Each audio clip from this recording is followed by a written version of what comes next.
Amy Mann, Red Vines. Brilliant. Lovely track. On XFM 104.9, Ricky Gervais, Steve Merchant, Claire Sturgis, in for Karl Pilkington, little...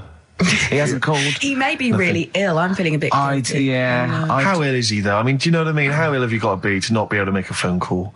Yeah. I find that hard I've to got a believe. sore bottom, and I made it in. Keep talking. I pulled a muscle in my bum. How? I don't know. And it really hurts. Have you tried to trace back through the week and figure out what may have happened? I went to see the osteopath yesterday. He put an elbow in it for half an hour. I cried. His own? Yeah. Is it? Oh, they got detachable elbows for that. Prosthetic elbows. elbows. Just hold this elbow in there for 2 hours and... Yeah. Can I take that away? You can take that away, though. I won't be needing that elbow for quite a while. We had an email about Oliver the Humanzee. For those that didn't watch it, there was a documentary last night about a chimp that was supposedly a human or was half human or might favourite seem programme ever. Yeah. For a week, Karl has been saying it's going to be brilliant. I wish he was here and he's not here to discuss it, sadly. Yeah. But Lee Cranston has emailed in and says, I thought the best part of the Oliver programme was the guy Vincent Pace, the camp fella at the piano, telling how he first met Oliver. Quote, he grabbed his female owner, turned her around and bent her over and went to mount her. I made her an offer to buy him the next day. Vincent was then shown in a very nostalgic mood playing melancholic music. He obviously wanted some monkey action. He really, that's I mean, it is potentially liable. That's liable. It's a joke there. But I don't take any responsibility for what Lee Cranston says, or indeed the fact that he puts at the end, did he want to turn Oliver into a gay pansy? Question mark. That's Lee's thoughts and opinions. They don't necessarily reflect those of XFM. He sees the chimp mount a human and go, I've got to have that chimp. I must have that chimp. Oh, poor Karl. Where is he? As you mentioned earlier, he was very well endowed. Apparently, I didn't see it myself. It was a big boy. Chimp. Big Sure, boy. a big half boy. A big half boy, half chimp. Honestly, Juan on XFM 104.9. Right, I just called Karl again. I've been calling him all the time, trying to get through to him, right? He's changed his message, so he is listening, and I've got proof. So can you just call the number, Claire? Yeah. Right, call this number. Now listen to this. This is really annoying. We should tell you now that this is not an amusing sketch or setup. No. What's happening there, Claire? Not quite happening for you? No, it's all right. We'll try that again. Try that again, Claire. Yeah. I'm livid now. I'm genuinely annoyed, because you'll see, when you hear the message, you'll realise why. Right. Okay, right. Let's try again. I don't know who he thinks he is now. I'm beginning to wonder if his minor celebrity is going to his head. All this nice write-up in Heat magazine. Yeah. It's changed him. Richard Anderson, incidentally, has emailed in. Go on. Dickers Anderson. It's not happening, is it, there? Is it? Why not? Because I'm a bit stupid. Why I can't work it out, can I? Can't figure it out. How would you call someone normally? Well, normally I just pick up the phone and dial it. Sure. No, I don't mean... I mean... But it's like I have a problem getting it through the desk. I tell you what, can I play an ad break and practice? I'll pretend this didn't happen and then come back in a to weird you. way, it's like having Karl. Here. It's like having Karl. Play the ads. I'll get back to you. Bit of Snoop. Never... And when did a bit of Snoop ever hurt anyone, Steve? Absolutely. Never, right. I don't think. Okay. Karl's away. He pulled the wool over Claire's eyes. There's a few people out there that believed he was ill. I knew he wasn't. In fact, at one point I thought, maybe he is ill. His message on his answer machine has changed in the last 5 minutes, and listen to it, and this is evidence that he's not ill. Right. Okay, here we go then. Yeah. If you don't read out, Richard Anderson, I should just say, has got in touch. Okay. Here we go. Hold on. Oh, Claire. No, I can do it. Just tell All me right. Anderson. This is ludicrous. Yeah, so obviously Richard Anderson, he's emailed in his thoughts. Dickie Anders, Randy Anders. You. Dickster, Dickmeister General. And he says there's something making... Have we got it, Claire? He says there's something making strange yelping noises in the thicket at the end of my garden. Shall I go and prod it to see if it's Karl? Sorry, I'm not in today, but not well on that. No more Rockbusters. I think that's what's affected me. It's got me down a bit. So joking. Yeah. The doctor said I'll be back swinging on my tyre in no time. So See you later. So he was listening. He's clearly listening. So he was listening, because we said about swinging on the Receive tyre. message. At any time. Right. Karl, call me. In fact, I'll tell you what, we play a little game. Carl would appreciate this. Call me, Carl, or I'm going to give out your number. What's the first 5 or 6 digits, Claire? Well, it's 07968. 07968. Okay. Phone now, Carl. Start calling now. Right, give the next number, Claire. You said give the next number. 1. Make a note of this, because if you want to call Carl yourself... 07968, and the first number to be given out is 1. He's not ill.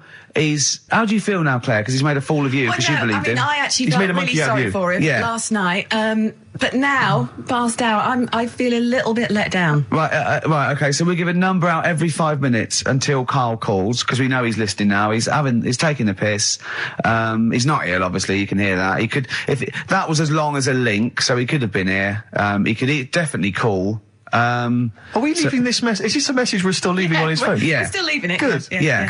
Good. Yeah. Why don't we leave the rest of the show on his phone? Yeah. As a message. Leave that up. He's got to listen through it all so he can delete it. Yeah, exactly. And the other thing, of course, is that he's not going to get paid for this. No. So he's thrown away 80 quid. That's 80 pounds. Now, in Manchester, that's a week's wages. Easily. So he's obviously been spoilt. So for all his mank charm, he's down here, he's living the life of riding. He thinks 80 quid's nothing. He thinks 80 quid's nothing already. Up there you could be buying you could buy yourself your own horse. Yeah. You could probably get yourself a deposit on a flat. I'd have thought so. I'd have thought so, easily. yeah. And so, or sun lamps, because it's always dark. Yeah. He could go mental up there. Now, Dog piece of string. So what's the first few digits we've given out? 07968. Yeah, That's and the then code. and then I've got 1. Okay, we give out a Another number of Carl's phone number digits. So take that down, because we love calling him. Should we have a little bit of feed or Let something? me just tell you what Dick has said. Yeah. He said, Richard Anderson, he also said, P.S. the show's still rubbish without Carl. Still rubbish without Carl. Now, is that a compliment? It's still rubbish without Carl, which suggests he thought it might be better without Carl. No, I think he means it's equally rubbish. Right. Brilliant. Nothing Thanks. changes. Thanks, Dickers. Yeah, he's Nothing Meister. Well, Carl's annoyed me. He's not playing. He's not ill. Another digit from the number? Yeah, just do one more digit, Claire. You serious? Then? Yeah. 5. Yeah, 5. Good. 5, so 1 5. Okay, great. We'll keep doing that. But I'll tell you what, the best revenge is living well. Indeed. Why don't we just do a brilliant remaining 50 minutes of show, and show the people that we don't need Carl. High five. Let's do it. Okay, you don't need Carl. Right, let's go. Starting now. Some brilliant stuff. Oh, You're going to say something? Yeah. No, I remember when I was growing up in Manchester. No, you can't. And so it's funny to me. I'll tell you. XFM 2.9. I said no.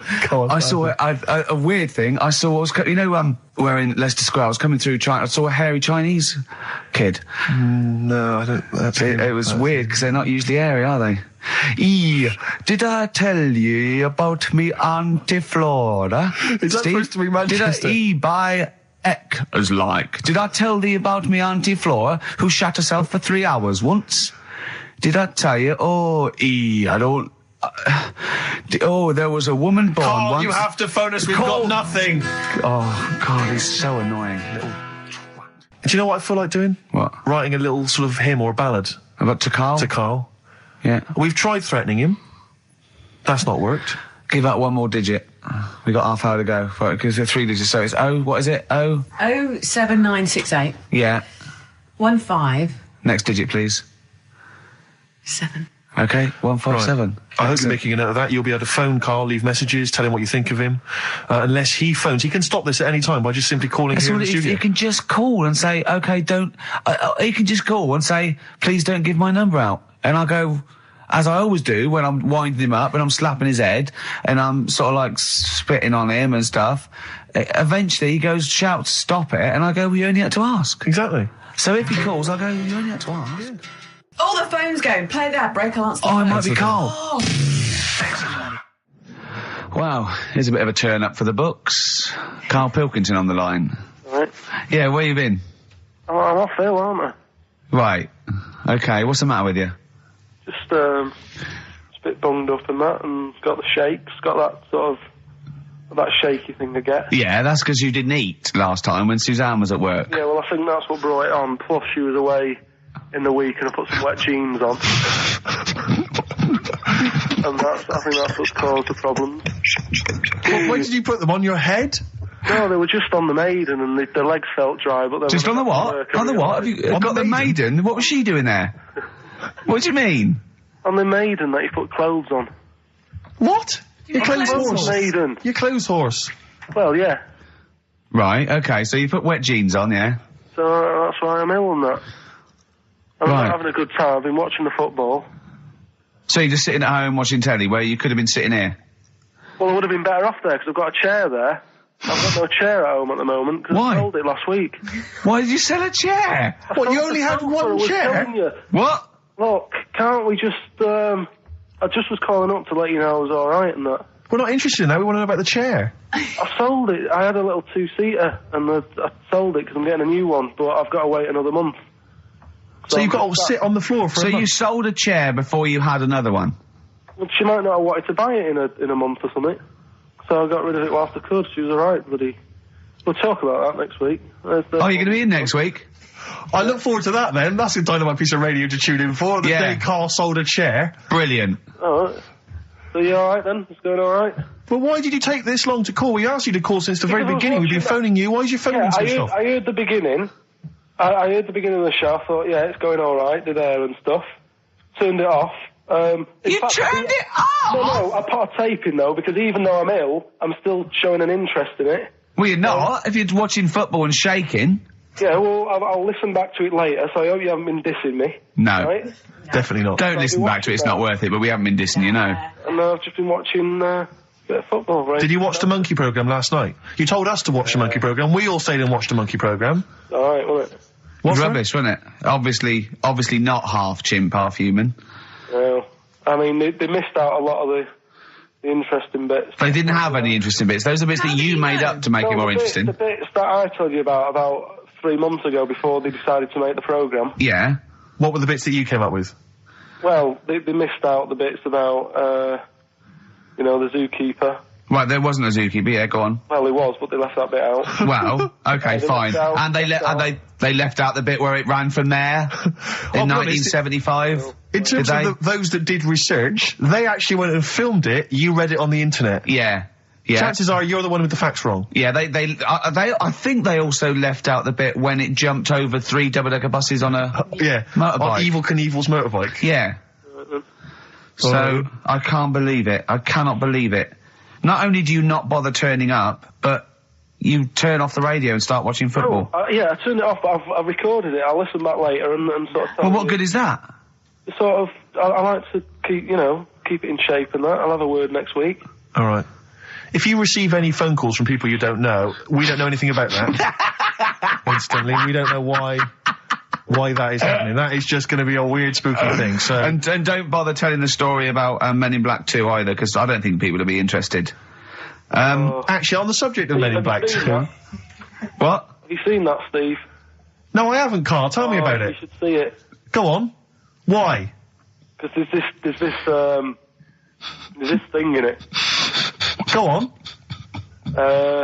What, a stupid, bald Mancunian tosser? No, weirder than that. There isn't anything weirder than that. Big eyes, it was gangly. Keep talking. You've got to see it, because you wouldn't believe how the likeness and that. You've got to get the film out tonight. Right. It's not as weird, it had a normal voice, right? He's done you and he's not even here! I'll tell you what, mate, it ain't worth coming in next week. Stay on the line, Carl. Play a record player. Kings of Leon, Molly's Chambers. What do you think of that, Carl? Alright. There's a surprise. Another insightful remark. Steve is not a fan now. Not only does he know you've been slagging him off behind his back. No, I wasn't slagging Steve. If you get it out on the DVD tonight, you'll know I'm not slagging you off. It could be your brother. I love the fact that it makes it worse, but he's thinking you're going to go, oh, he wasn't slagging me off. It does look like me. I do think I'm an alien. I love the fact that you hope Steve will go, he's got a point. It's a spitting image. Yeah. I am, seriously, Carl, I'm really angry. I'm so angry with you at the moment. You haven't seen it yet? No, I know, because I know what it's going to be, and I'm just... Why? I'll tell you why I'm angry, because he doesn't do it in jest. No, but what do you think it's going to look like? What do you think this thing's going to look like? Going to look ludicrous. It's not going to look anything like me, but he's going to pretend it does. Go on, what? Go on. No, it does look like you. Yeah, of course it does. And you looked like the human Z. Well, I mean, to be honest, you did a bit, Carl. You walk like him, you're bold like him, you got a sort of gormless face like him. Any more? I don't smoke. That does. I'm not arguing with you. I'm not well on that. Oh, you're not well. What exactly is wrong with you? You whinger. Well, it's just, do you know, like I always tell you about the restless leg syndrome I've got. It's like that, but all over. So you're just shaking around the house? I'm just, yeah.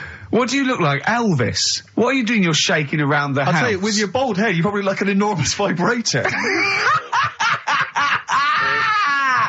Oh, God. That's what you probably look like if you strip naked. Oh, you'll have the Scottish widow coming round. Oh, dear. That's, what's her name, by the way? I heard you talking about that. That's, Amanda Lamb. Amanda Lamb, who's in the Place in the Sun programme. Is she actually a widow? Is she a Scottish widow? Hoots, man, my husband's dead. Do you want any money and a bit of my clam? Brilliant. All right? That's the sort of quality you've missed out on today. Well, anyway, you're going to be back next week. We need you back next week. Yeah. Yeah. Well, how do you know? How did you know you were going to be ill today? Because you phoned and arranged this yesterday. Convenient. And I spoke to you yesterday and you didn't sound very ill. I felt ropey yesterday. You've got a bit of a bunged up nose. Even though I have a bit of a bunged up Even though I was ill, I still sorted it out. Yeah? I'm a little bit sweaty. Even though I was Carl, ill, sorting it I out does sorted not it mean out. you phone up Sturgis and send her down. That's not sorting it out. That's making things worse. Have you learnt nothing? Thanks, Claire. If you're not part of the solution, you're part of the All right, problem. mate. Yeah. My leg's a little bit achy. Oh, wearing wet jeans. Oh, I put wet jeans on again. My lasagna it was frozen. Can you hear the venom and hatred in our voices today? We genuinely are upset and angry with you. Yeah. Can't believe it. I cannot believe that Right, well, the thing is, we'll be back to normal next week, right? We've got Billy Elliot doing the film next week. Right. Any prizes? Got some good stuff. Have you got any films with Burt Reynolds in to give away on VHS? And I'll see you then. Great, we're looking forward to it already. I'll see you later. See you later. Hot heat, bandages, XFM, we're off, innit? That's it, it's all over. Yeah. Back next week. Yeah. Thanks, Claire. Bye. Total respect. Yeah, Yes. nice one. Keep it real. See ya. What about hamburger stuffing? Oh, right, Carl. Alright. In the mouth, you mean? Well, it says the record for stuffing the most regulation-sized hamburgers, including buns, in the mouth at one time is how many? How many hamburgers with buns in the mouth? This is just... You're not swallowing anything, you've just got stuff in your Carl, mouth. you'd be so good at this because your shape of your head. You've got a shape, his head's just like Hamburglar. You'd be good at this, man. Yeah. Honestly, you'd be perfect. You look like Zippy. And the great thing is your head's empty, so you could get more in there. Do you know what I mean? This guy had a brain to contend with. Do that. What is it? Is it possible? Is it Well, mental? how many do you think it was? There were I don't 3 know. burgers in buns. What do you reckon, Carl? What, how quick he ate 'em? He didn't eat them, it's just how many he can stuff in his face. So literally hold them within his cheeks and his mouth, but don't swallow anything. So what, how many burgers? How many burgers did he manage to get into his face? So it's a fella. He's not Yes? about 5. No, 3 is the 3? world record. 3 is How the world big are record. they, though? It just says regulation size. So we could go to McDonald's or Burger King and get just hamburgers, and that would count. just the regular burgers, and we'll just stuff It them won't in count. there. We got to get Norris McWhirter. But we could practice it now, and then if you're triumphant, if Come you on, get 4 Carl, in there. I don't. You know, I've got a small throat and that. But you don't I have used to swallow them, choke that's a the lot. great thing. Yeah, but I don't like it. As a kid, I'd choking on stuff, and I get funny about it. Just keep your tongue at the back of your mouth, and we'll stuff the hamburgers in. No, I don't. Oh, come on, do something. Carl, that is Dynamite Radio. Well, here, Steve will go and get the hamburgers. Have I got to pay for them? No, Carl, give us the I'm not money. paying for them. Oh, I've come just on! spent 25 quid in total on a video on a Guinness Book of Records. That's costing me another 4 quid. I'm not doing it. Come on, give us the money. Get your phone back. Andrew, oh, come on! I'm not doing it. Come on, do it. It's an interesting thing. Come on. You could be in the Guinness Book of Records, Carl. No, leave it. See if we can. Oh, please, phone in if you want Carl to eat burgers. You don't have to swallow them. You can spit it all out. You can be sick on my leg after. Oh, come on. No, I don't like that. the stretching thing either. Don't stretch it. It will stretch. I'll be like the little bloody dog on the Winston Churchill ad. Don't swear. Well, I'm just saying though. I know, but we apologise to the radio authority. Carl is not only swearing, but he's refusing to do things we come up with. But the radio authority will be happy with me stuffing 3 burgers in my face. God, I'm not doing it. Yeah, we will. No, Go. leave it. Yeah, I'll give you the money. Can we do songs of phrase, something? No, let's do right, play record. Play record. You're going to do it, Carl, or you're fired. No, actually, he wants that. No, you're going to do it. Do it. Please do it. It'd be great. Honestly, please do it. What about Chicken McNuggets? Meet halfway. No, there's no record for Chicken McNuggets. Well, mental. So I'm not doing this, Steve. So. You are. Steve. Hello. Can you hear me? Yes, can you hear me? Yeah. Where are you? I'm in one of the capital's many burger joints. I'm just about to go up now and order some burgers. Where are you? What are you? Where are you in? I'm in McDonald's in Leicester Square. Oh, right, okay. Yeah. What are you getting? Just get. Yeah. Get Hello there. many. I need to order 5 regular hamburgers, please. If that's all right. Sorry. 5 hamburgers. Yes. You're probably wondering why I'm ordering only 5 hamburgers, aren't you? And let me tell you why. My friend is going to try and break the world record for putting burgers into his fat, stupid face. What do you make of that? Exciting? Yeah. Do you wish him good luck? Yeah. What's your name? Tyre. Tyre? Yeah. Oh, thank you very much, Tyre. I'll try and get Tyre to wish you good luck in a minute, Carl. The 5 should be enough. The world record is what? 3? 3, yeah. Okay, good. I don't know what. Oh, here we go. How much is that? $3.45. $3.45 for 5 hamburgers. It's good, isn't it? It's good value. It is really, isn't it? Really, yeah. I mean, if there's anyone from from McDonald's listening, they probably want to give us some free stuff, I would have thought. I would have thought, right? Would you just wish my friend good luck before you're just on the end of the line there? Just say good luck, Carl. Good luck. All right, then. There you are. That's the people from McDonald's wishing you good luck. Carl, I'll be back shortly with the burgers. Brilliant. Okay. Do you want the pickles left in? Eminem, Sing for the Moment, on XFM 104.9. I'm Ricky Gervais. With me, Steve Merchant, with 5 little hamburgers. Got 5 burgers here, yep. And so I don't know, how should we begin, Carl? Do you want to just look at the size of these burgers? Look, they can see it on webcam, can't they? They can see us stuffing these burgers into your mouth. And by the way, I'm filming this, Steve. Look, brilliant. Look, I've got a camcorder. Yeah. We'll put this on unseen footage on a DVD or something. Or maybe on the website. On the Oh, Carl, what if you break the record? Okay, Carl, I'm coming round now to just monitor this and adjudicate. What's the web? If we want to see this on the webcam, what is it? XFM.co.uk. Right, okay. Hold on. Can I, Steve, I'm not being funny. I'm not being funny, right? But I think I have got like a bit of a wheat thing. You've got a bit of a what? A wheat allergy thing. Don't give me that. No, seriously, my head's... I've been eating a lot of shredded wheat recently. And my head's got a bit bigger. Carl, I don't think you can let us down now, mate. So you just got to put that first. No, I can't put that like that in my mouth on its with. I've got to break it up. I've got to break it up. You can't break it up. Can't break it up. It doesn't say you can't on the rule thing. It does. It doesn't. I can't look. I physically can't. Try it. I can't look. I'd have to be Jay Goody to get it. Seriously, look. Try it. Yeah, I know, but you're not approaching it right. That's it. Come on. That's all. God, he's not going to do one. Keep going. That's good work. Keep going. How does I get 3 in? Keep pushing. Keep pushing. Get 1 in at least. Ease it. Get 1 in at least. Get 1 in. Ease it in. Get 1 in.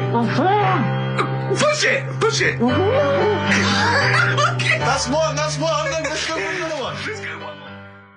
R.E.M. Night Swimming. It's a lovely song, isn't it, Carl? Huh? XFM 104.9, I'm Ricky Gervais, with me, Steve Merchant. Carl, disappointing. You couldn't even get 1 whole burger in your mouth. I did, kind of. Yeah, but there was a bit sticking out. It just looked messy.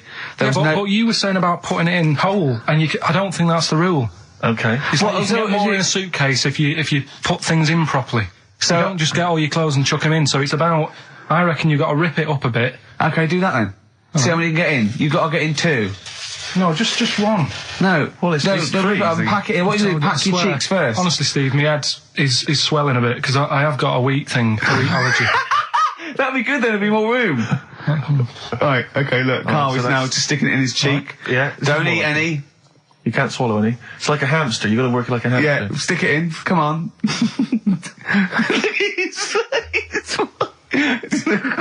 looks like Marlon Brando in The Godfather. Come on. Don't lose any yet. Right. Pack it in, then use your fingers to pack it in. Come on! Wedge it in. Like you're grating the bath. I can't do this either. Keep going, keep going! Keep going, don't give up so early. This is part of the problem. You just give up, Carl, too quickly. You failed again. It's like your history O level. Come on, Carl. Come on, do something well. Succeed at something. Push it in. You've got nearly a half a burger there. Oh, I'll come round there. You're chewing. Don't chew. I've got a bit of food. I don't know what he said, but is that a whole one? No, it's not. I can see bits left.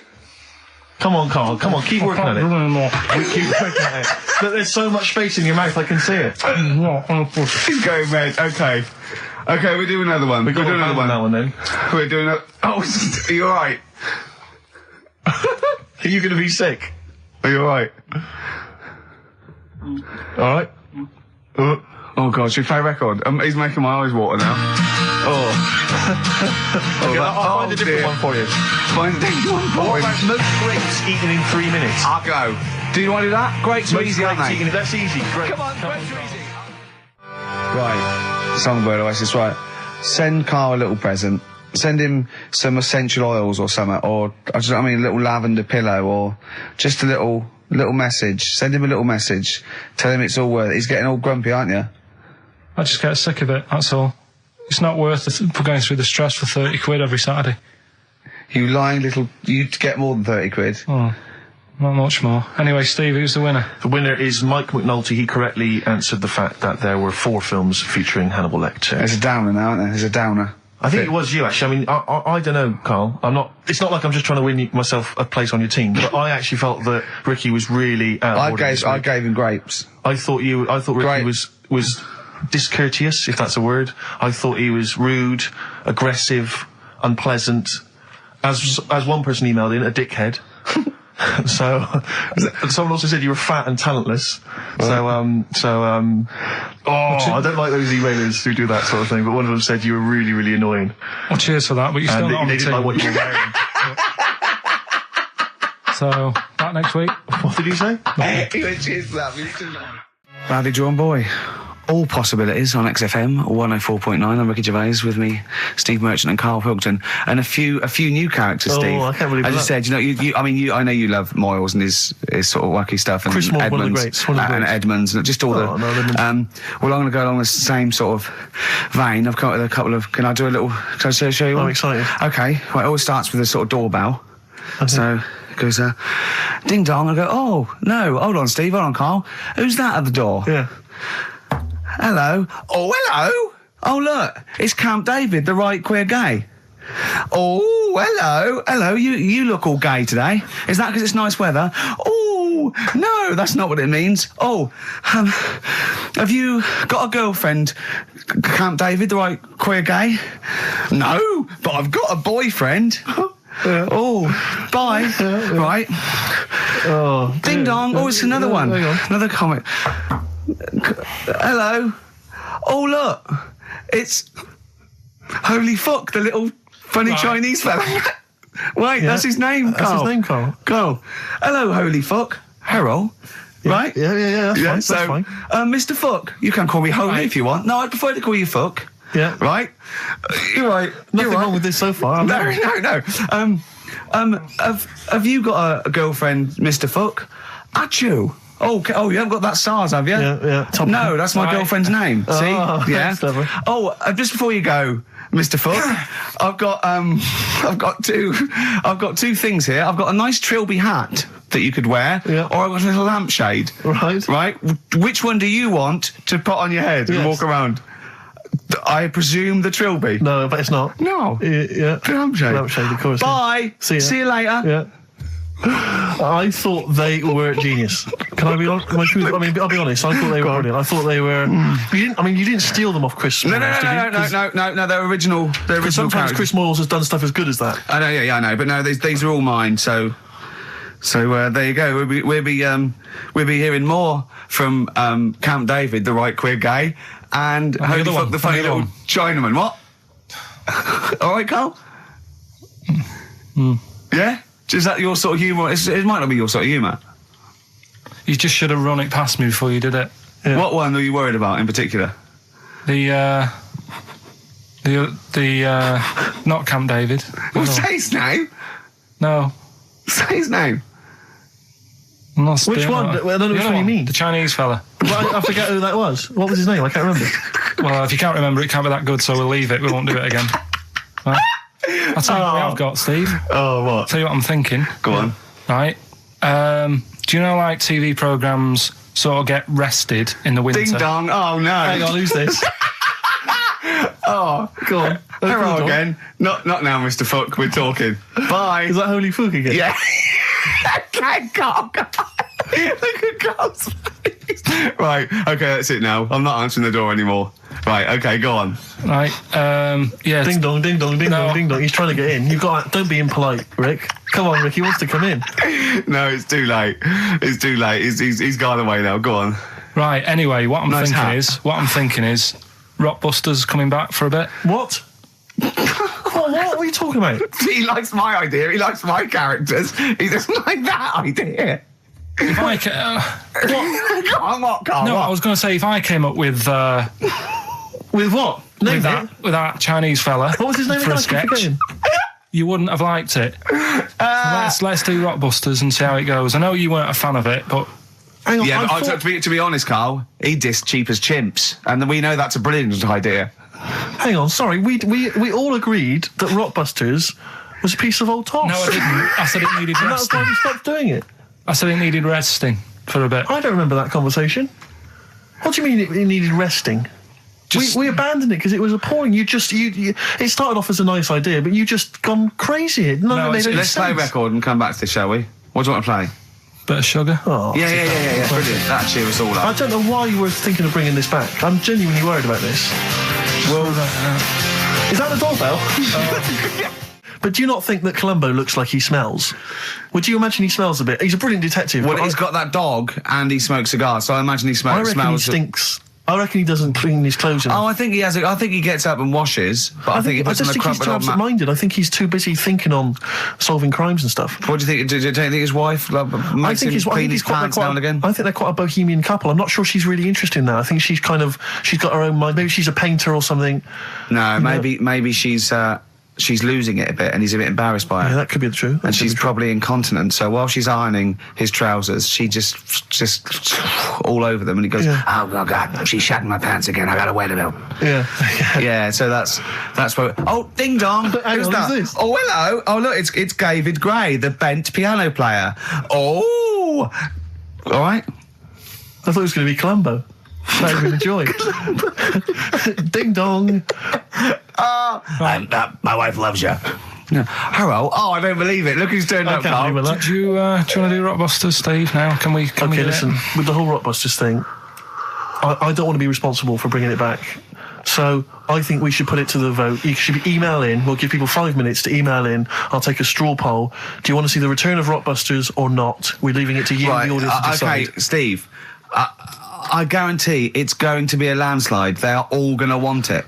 But why have we ever trusted our listener? We know what they're like. You've just described some of them with a bloke in Waitrose and Columbo's wife shitting herself. So that's the sort of people that, you know what I mean? Yeah. It was weird because the Waitrose guy did ask for my autograph before he was hauled away. So maybe he is a listener. But all I'm saying is maybe the posters have drawn in some fresh blood. There's some people who've maybe not heard Rockbusters before. They're the ones who probably vote for it. Anyone else who's heard it before, surely they're not going to see the return of that. No one wants to see the return of that. What's the number? No, that's email only. We don't want to speak to these freaks. Ricky.Gervais at XFM. I love the fact we don't want to speak to these freaks. We work with one of them. Yeah. God. Yeah. If you want to see the return of Rockbusters, vote yes. If not, no. Tone it down a bit. Let's not do 3. No, he's got to be 3, otherwise it's too easy. Oh. Ricky.Gervais at xfm.co.uk. Right, just choose the best one. Right. The Seeker from The Who. Brilliant. Classic rock. On XFM 104.9, I'm Ricky Gervais, with me Steve Merchant, Karl Pilkington. All right, well, unsurprisingly, the overwhelming consensus is that people would like to hear the return of Rockbusters. I should, however, point out just some of the no responses. Let me see what we've got here. Is Dickie Anderson called in yet? Sadly, nothing from Dickers. I think I might make him one of my hilarious sort of comedy characters. What do you think he would sound like? What would he sound like? I sort of probably like that, I think. Ding dong. Hello. Hey, it's Dickie Anderson. I can't believe it. Your show's rubbish.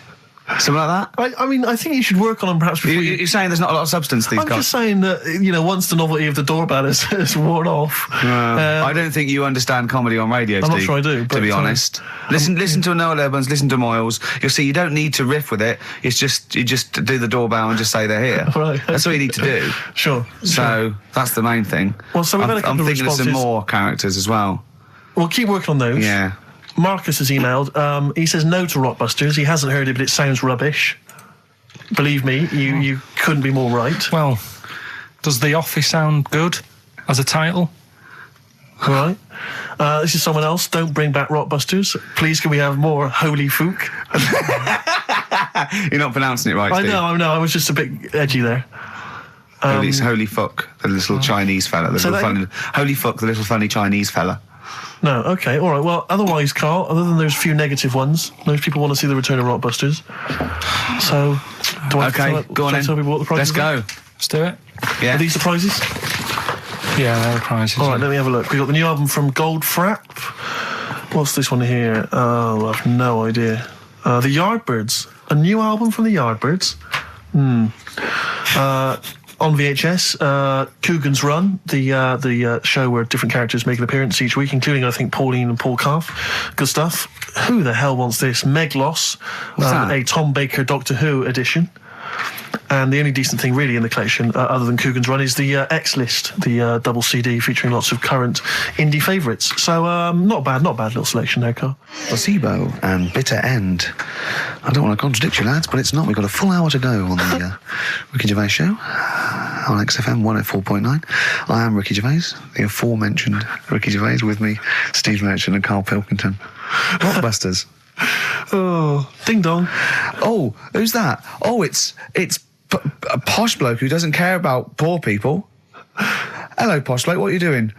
I'm in my Rolls Royce and I don't like the homeless. Oh, posh bloke, don't be a...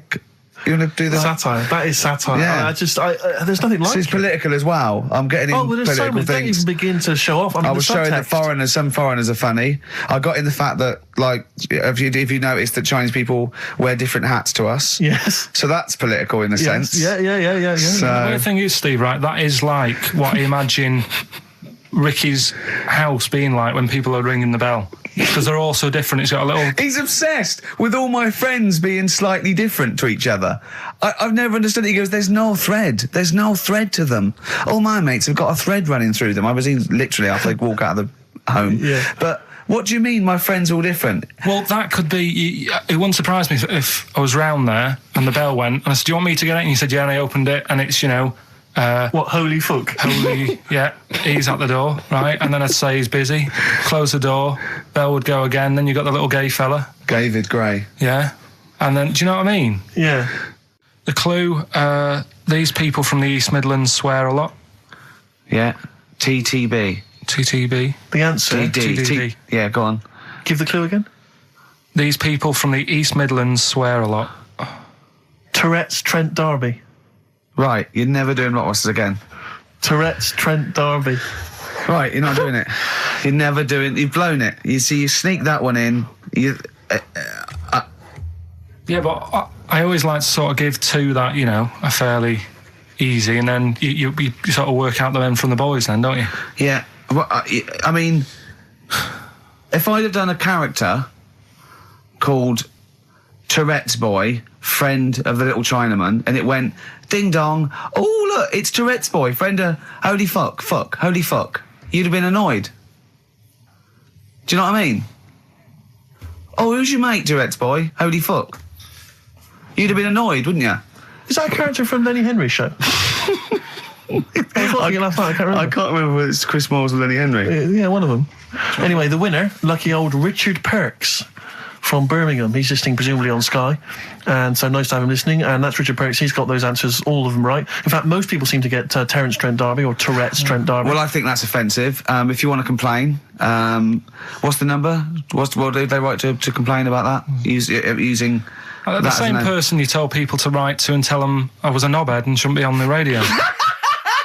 Last week when I was away. Did anyone do it? I think a few went through. Did you listen to the show? I listened back to the recording of it. Did you get any emails before you listened to the show? Yeah, when I got in. Did it upset you? What sort of things was it? Just stuff, I can't remember. It was weird because there was like a few of them in a row and I just thought, what's happened here? Yeah. Because we said that, because you weren't here. So what did you say? I just said phone in. We had a couple of genuine emails that liked the show, didn't they? Yeah. And I said phone in and leave messages or email Andrew Phillips and Karl Pilkington and just say the show was great. The show was brilliant without him. But they went a bit too far, did they? What did they say then? Oh, I can't remember. I mean, it doesn't bother me because I'm not bothered what people say, am I? No. Do you know what I mean? No, you don't care what you say to people either. Poor little Robin, he looked crushed. Whatever. Whatever. Well, it doesn't matter because he's doing well at what he does. He couldn't even hitchhike home because they wouldn't stop because his thumbs didn't show up. He was waiting there for ages by the side of the road. Do you know the difficulty he has buying gloves? It's murder for him. He wears little oven gloves from like Wendy houses. He has to wear Barbie oven gloves. Yeah. Oh. Right, so so the winner there, Richard Perks in Birmingham, if you could just email him with your address. There was another winner, wasn't there? What was his name? There was one person who got all the right answers and there was almost a winner, but his name was Peter Kay. And I like Peter Kay just coming second. So we gave it to Richard Perks. Yeah. Peter Kay. Never gonna win. Let's play a record. The railway company happy with that. I'm sure they interviewed a number of people, but he was the best monkey for the job. And that's good, isn't it? Well, it's not true. All right, once again. Well, it's not true. Don't hand Steve a piece of paper that someone put on the internet who is probably a bigger mentalist than you. That's not proof. It's not true. At no point did a railway company give a chimpanzee the job of signalman. It was ages ago. What? Steve, when was it? It was before trains, probably. Well, it's in the 1880s. Yeah. According to this piece of paper, which is what you've based your monkey news on. Now, of course, I think ITN and a lot of the news channels, they tend to get lots of independent confirmation of their news before they give it out as fact. But you've got an email from someone, so let's assume that's real. It says, for this, Jack was officially put on the railway payroll, earning 2 cents per day and have half a bottle of beer on Saturday. That's what we pay you, isn't it? He doesn't even get the beer. No. Oh, dear, he's not allowed to drink, are you? Someone emailed in, actually, and said, Carl, some years ago, did you die? And they took your face and transplanted it onto that of a chimpanzee. It would make a lot of sense. I've never seen you. He always has T-shirts right done up and long sleeve. I bet he's hairy under there. Yeah. I bet you are hairy because you have to shave right up to your eyes. You're one of them, aren't you? And I can see the growth, and it comes out the top there. Are you really hairy underneath? I'm pretty hairy. Are you really? Well, what's up with that? You're a humanzee, aren't you? That's why you're fascinated with them and why your IQ is sort of about 80. I think you might be. You might. I don't mean there was any. I think it was a genetic sort of throwback. Well, you're pretty hairy. Look at your arms.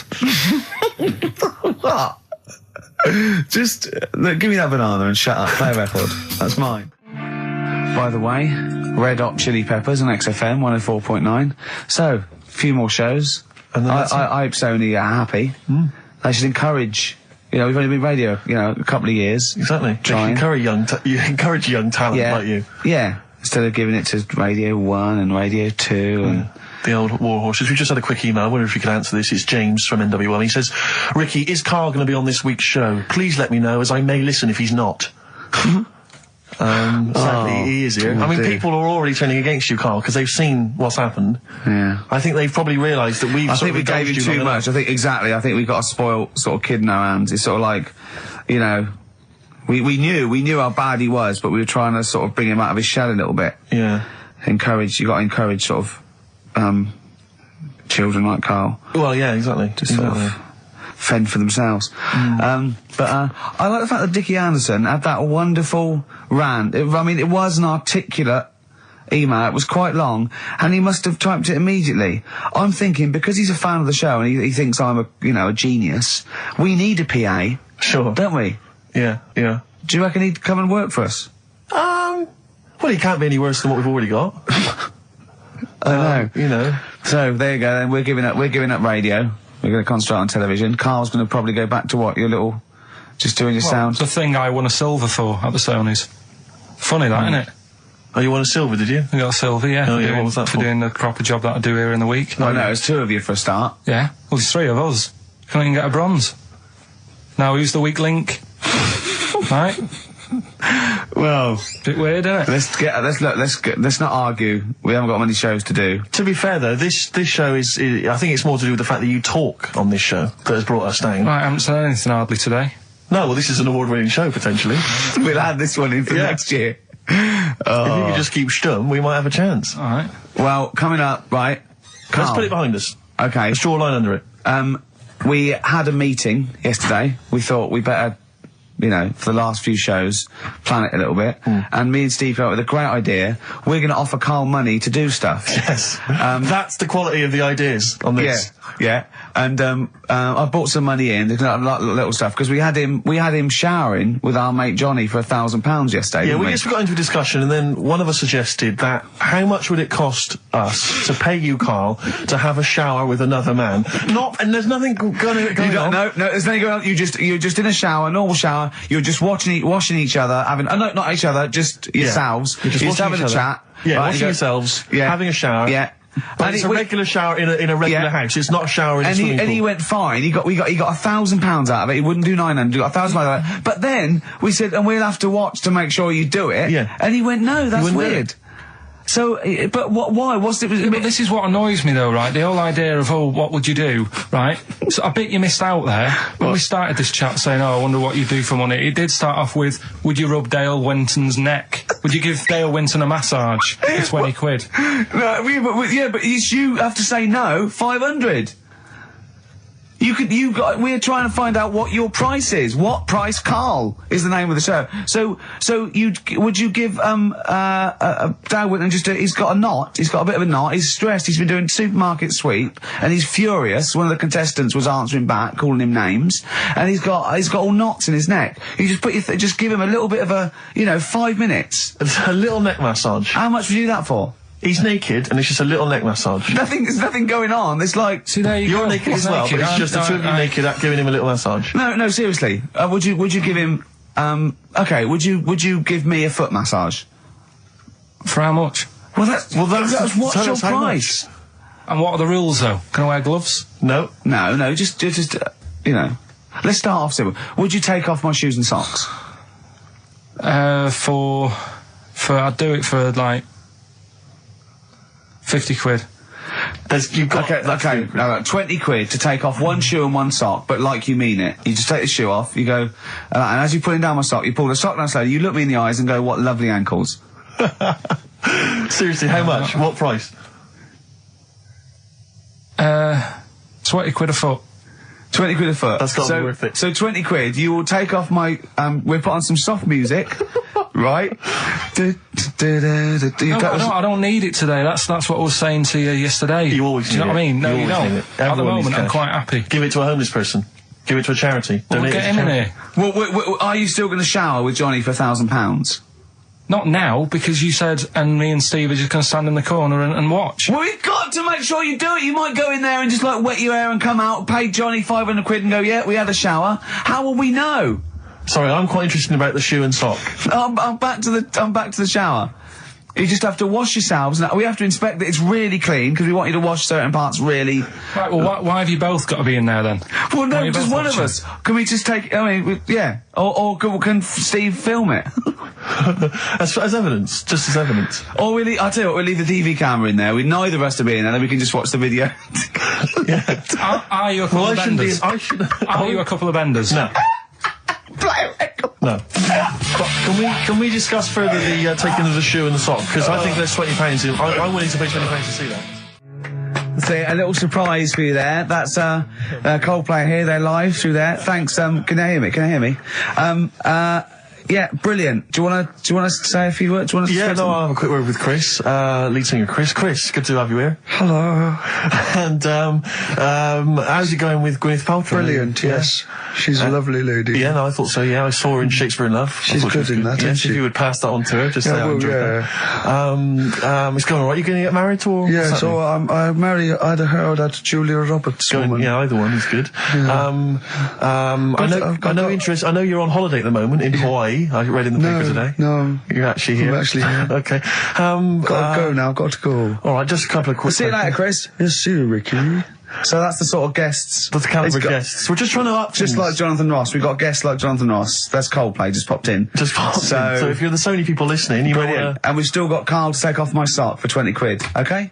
There, on XFM 104.9. You see... I'm sick of it. No, wait. This is giving me an idea, because I think... What the best thing about this show is what happens when the records are playing. Because we sort of... that's an example. Inarticulate. Yeah? Didn't have anything planned. Well, I started my mouth moving, but I didn't have anything planned. Yeah. Like... Why was that? Why don't you have anything planned there? What? Why didn't you know what you were going to say then? Because... What were you doing when Radiohead was on? I made Karl a new uniform that he has to wear in the second hour. What did I do? You got tissue paper. Yeah. Toilet roll, yeah. Ripped a bit off. Yeah. Made a little tie for me. Yeah. And put some in my ears. Yeah. So he had earplugs and matching tie. Yeah. And he looked good, didn't he? Yeah. He had earplugs and matching tie, and I squeezed it in there, and he went, I can't, it'll irritate me. So I'm thinking of things all the time to make this more fun for me. Yes. And he's just like that. Sorry, a quick question. Just want to raise a little point. Go on. You say that you're spending most of your time thinking about how you can make this more entertaining for yourself. Yeah. Is it worth ever considering the listeners? Well, I think that if you're happy, they're happy. I'm not sure that's true. I've been monitoring a lot of the feedback on the email and stuff. Yeah. It doesn't appear to be the case. But that's because Karl won't go along with stuff. Sure. I mean, they could have seen on the webcam his little matching earplugs and tie that I made. I just did a cartoon that went for £350, right, on the website, right? So that's one now. Yeah, we're gonna do it. We're gonna make it really good. We're gonna give them lots of stuff and sign DVDs and everything. So that's great. 350 quid. Who was it? I think her name was Joanne. It's not definite yet because we haven't got the money off her. Well, she's you got to trust them, haven't you? And so I think people would love to have had a matching. I'd have signed it and everything. Little matching earplugs and necktie made out of toilet roll. Yeah. And he don't want to wear it. But I had a great idea for a show, right? We filmed the behind the scenes, right, of each show. So, then you get a CD of what went out, but you see what happened behind the scenes, right? And it follows us through a week, right? And it's called X-Men 3. Ah, I see, because of XFM. Yeah. Right. And then we can film what Karl looks like when I'm squeezing his head, what he's like when we're trying to make him touch us, all that sort of stuff, when he's getting all stressed out in the day and we just pop up, what he looks like, his little head, everything. And would this be broadcast on TV? Or? I think so. I think Choice, something like BBC Three. Yeah. Yeah. I mean, again, it's not because I'm very much in the centre of the storm. I'm very much the eye of the storm. Yeah. And I know that I myself would not want to watch that. Really? No, because it's... Any negative, Karl? He was like this when you came up with Cheap as Chimps. He wanted to drop Rockbusters. What was the other thing he didn't like? That other TV idea I had. Yeah, putting a baby in a room, setting it on fire and see if it can make its way out? Setting the room on fire. Let's not get silly. No, but he didn't like that, did he? I mean, I don't want to sort of... I don't want to blow my own trumpet, but it does seem to me that my criticism of those things is probably justified. I mean, Cheap as Chimps, where is it now? Well, Donald McIntyre took it. Not really, Karl, not really. It is but a pitiful memory. Both your game show ideas terrible. This TV show idea, I think, again, it's only interesting to you, Rick. This is what you fail to realise. You've got no sense of the greater public. They don't to be honest, I'm just taking this from what people are emailing in. They're not interested in Karl. I don't read the emails. They're not interested in Karl. I don't read the emails. They're not interested in Karl. They're not interested in Karl. But if we did a documentary about him, like they did about Oliver, the human sea, or that's a different case. Or the girl that was older than her mum, or all those other sort of things. I think if we actually did a definitive documentary and got in doctors to talk about him and showed him that psychiatrist from Big Brother. Yeah, and just talked about it and then showed him in his environment. I think it'd be brilliant. I think it'd be a brilliant show. But I think that's interesting. I think you're right. Some kind of anthropological study of Karl, fascinating. You making a little neckerchief for him, I'm not so convinced. But that'll all be part of it. Play a record, let's think about this, because I think this is an idea. If any broadcasters are listening, like Greg Dyke or, we'd even go to Channel 5 with this, I think, wouldn't we? I mean, alternatively, if you'd like to incorporate Karl into some kind of Blue Peter appeal... Let's do something. Let's just get Karl. Look at his face. How could you not... See, a lot of people still don't know what you look like, Karl. Play a record. Turin Breaks, Painkiller on XFM 104.9. A couple of emails, Rick, that I ought to notify you about. Holly has emailed in. She wants us to wish her good luck. She says that she's one of 15,000 women who will be walking 26 miles around London starting at midnight tonight in their bras to raise money for breast cancer research. Prostitutes? No, just regular ladies, I think. Oh, right. But I was at a loose end, so that's something for me to do for something. I'll pop down and support them. Also, we got to say hello to Sonia, who's it's her 18th birthday, and we're going to play a little Smiths track for her later. So we're trying to be interactive. Yeah, I've seen how other DJs do it. They have phones. They go, and how are you celebrating tonight? Oh, we're just going out, Foxy. Have a good time. Here we go. This is, you know what I mean? Yeah. We've got to be. I've guessed we had Chris Martin in from Coldplay, which is going to be a lot. Well, Chris is still here. Hello, Chris. How did you come up with the ideas for your songs? Just make them up in my head with the guitar. And how old are you now? 28. Thanks very much. No, more from Chris Martin later, I imagine. Cheers. We've also had an email. Cheers. Thanks, Chris. We've also had an email from Jim. It's as easy as that. We've had an email from Jim. He says, on the subject of the postcards, his brother once met the bloke who posed for the photo on those biros that when you tip them up, the black ink kind of sinks away, and it shows him nude. And he was apparently an aspiring model, and he got paid $75 for it in Hong Kong in the 70s. Karl, would you have done that? Would you pose nude for a pen for $75? I mean, inflation, can't I? Let's double it every 10 years, say. So, yeah, so 150, 300. I'll give you 600 quid to post news for biros that we give away for XFM. An XFM biro, where your clothes sink away when you turn it upside down. And what sort of shape was this fella in? He's in pretty good shape, yeah, I think.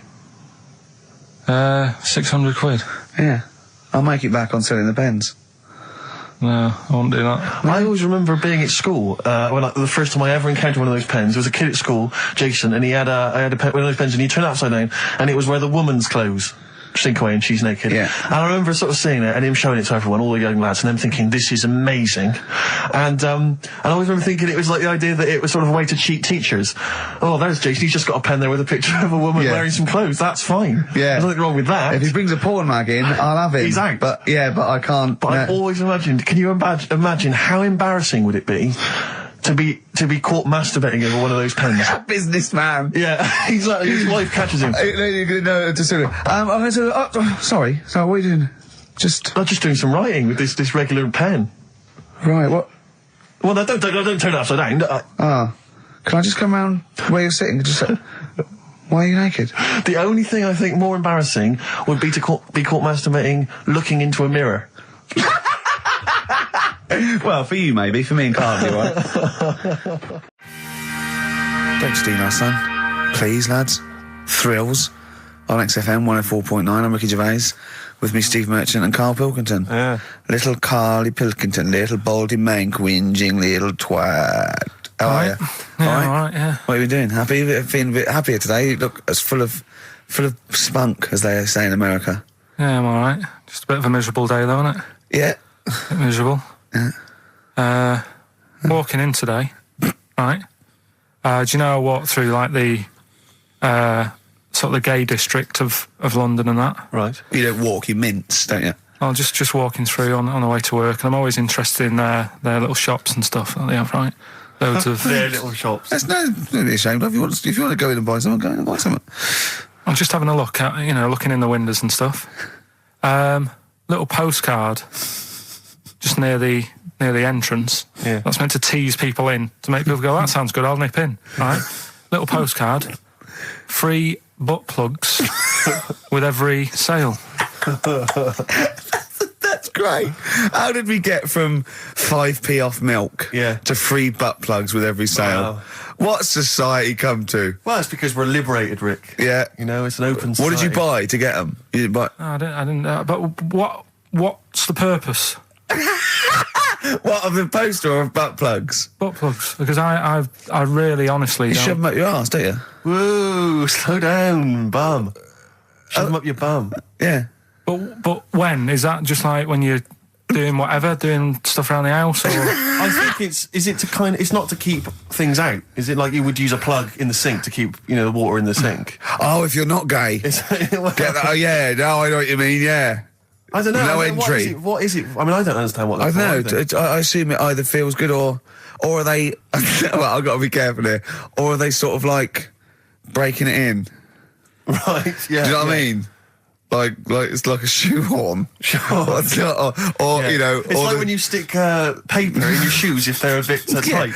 Or those people who sort of like put little bits of wood in their lips, and then as soon they've got big plates in their lips. Yeah. Same with the butt plug.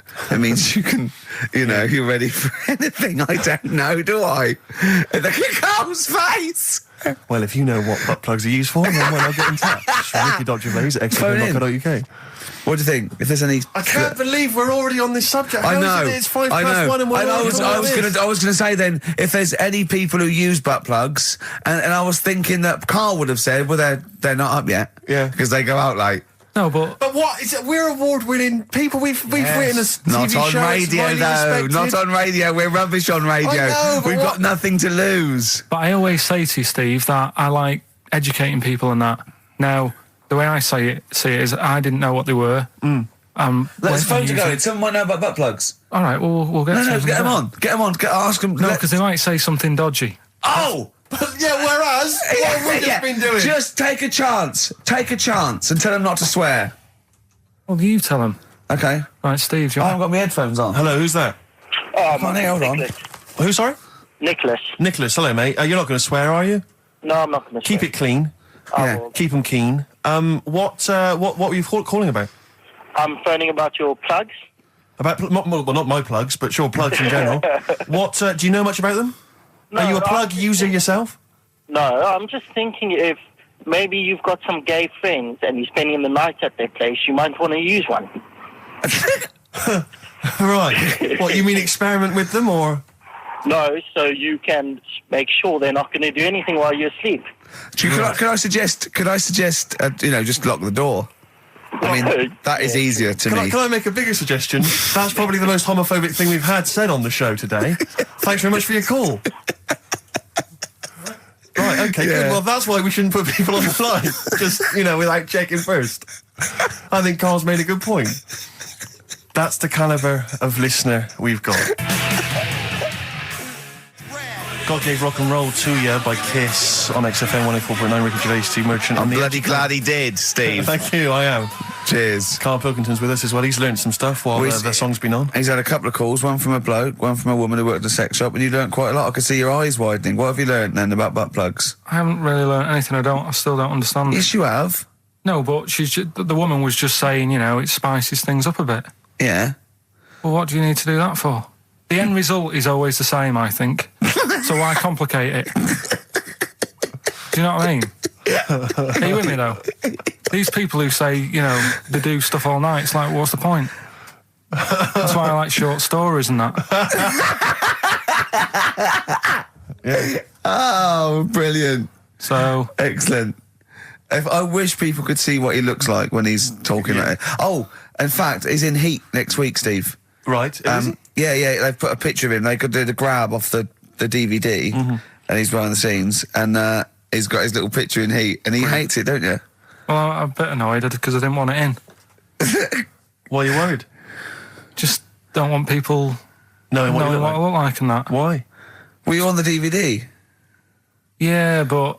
It's to public domain. Anyone can take it off there and put it on the paper now. But that's extras on a DVD, and I'm just thinking not that many people. If they watch it, they won't take it in, stuff like that. What are you worried about then?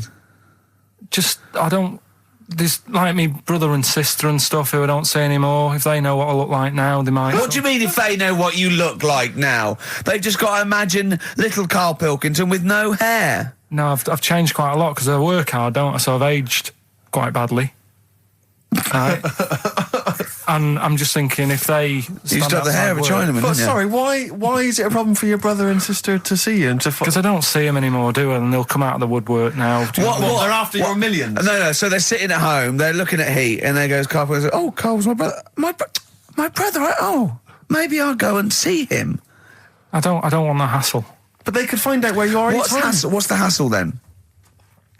It's just hassle of having friends and family and that.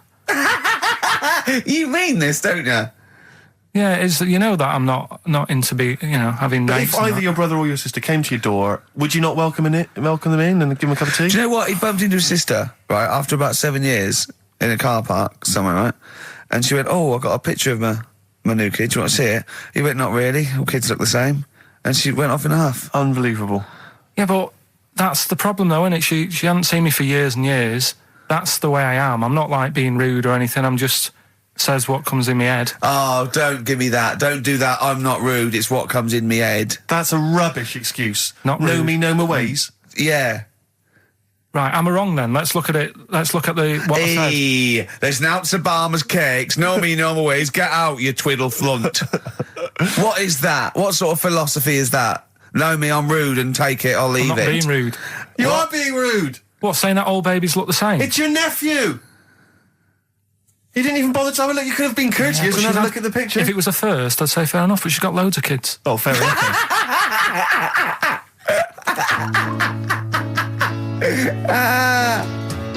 What kind of woman is she? David Bowie, Lady Stardust from Ziggy Stardust and the Spiders from Mars.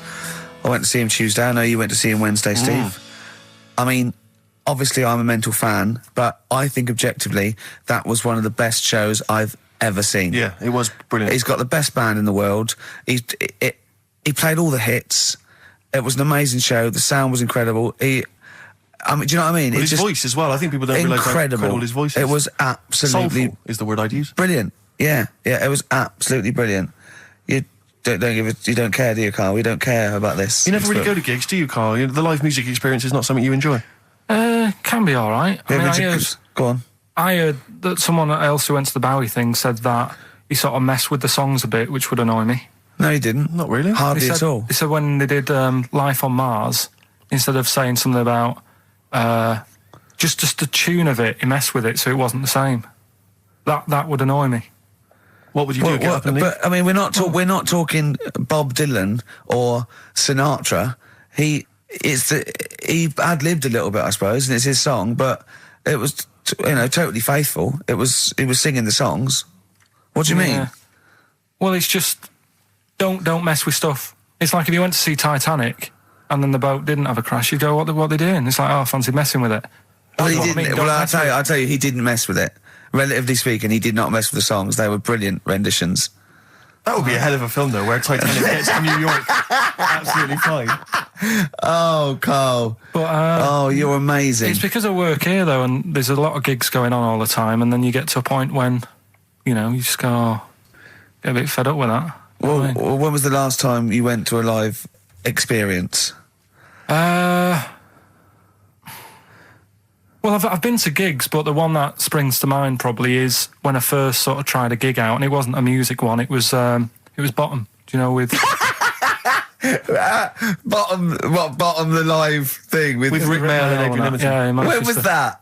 Years ago, because it was in Manchester in about, I don't know, 87, 88 or something, and I was set up for a blind date.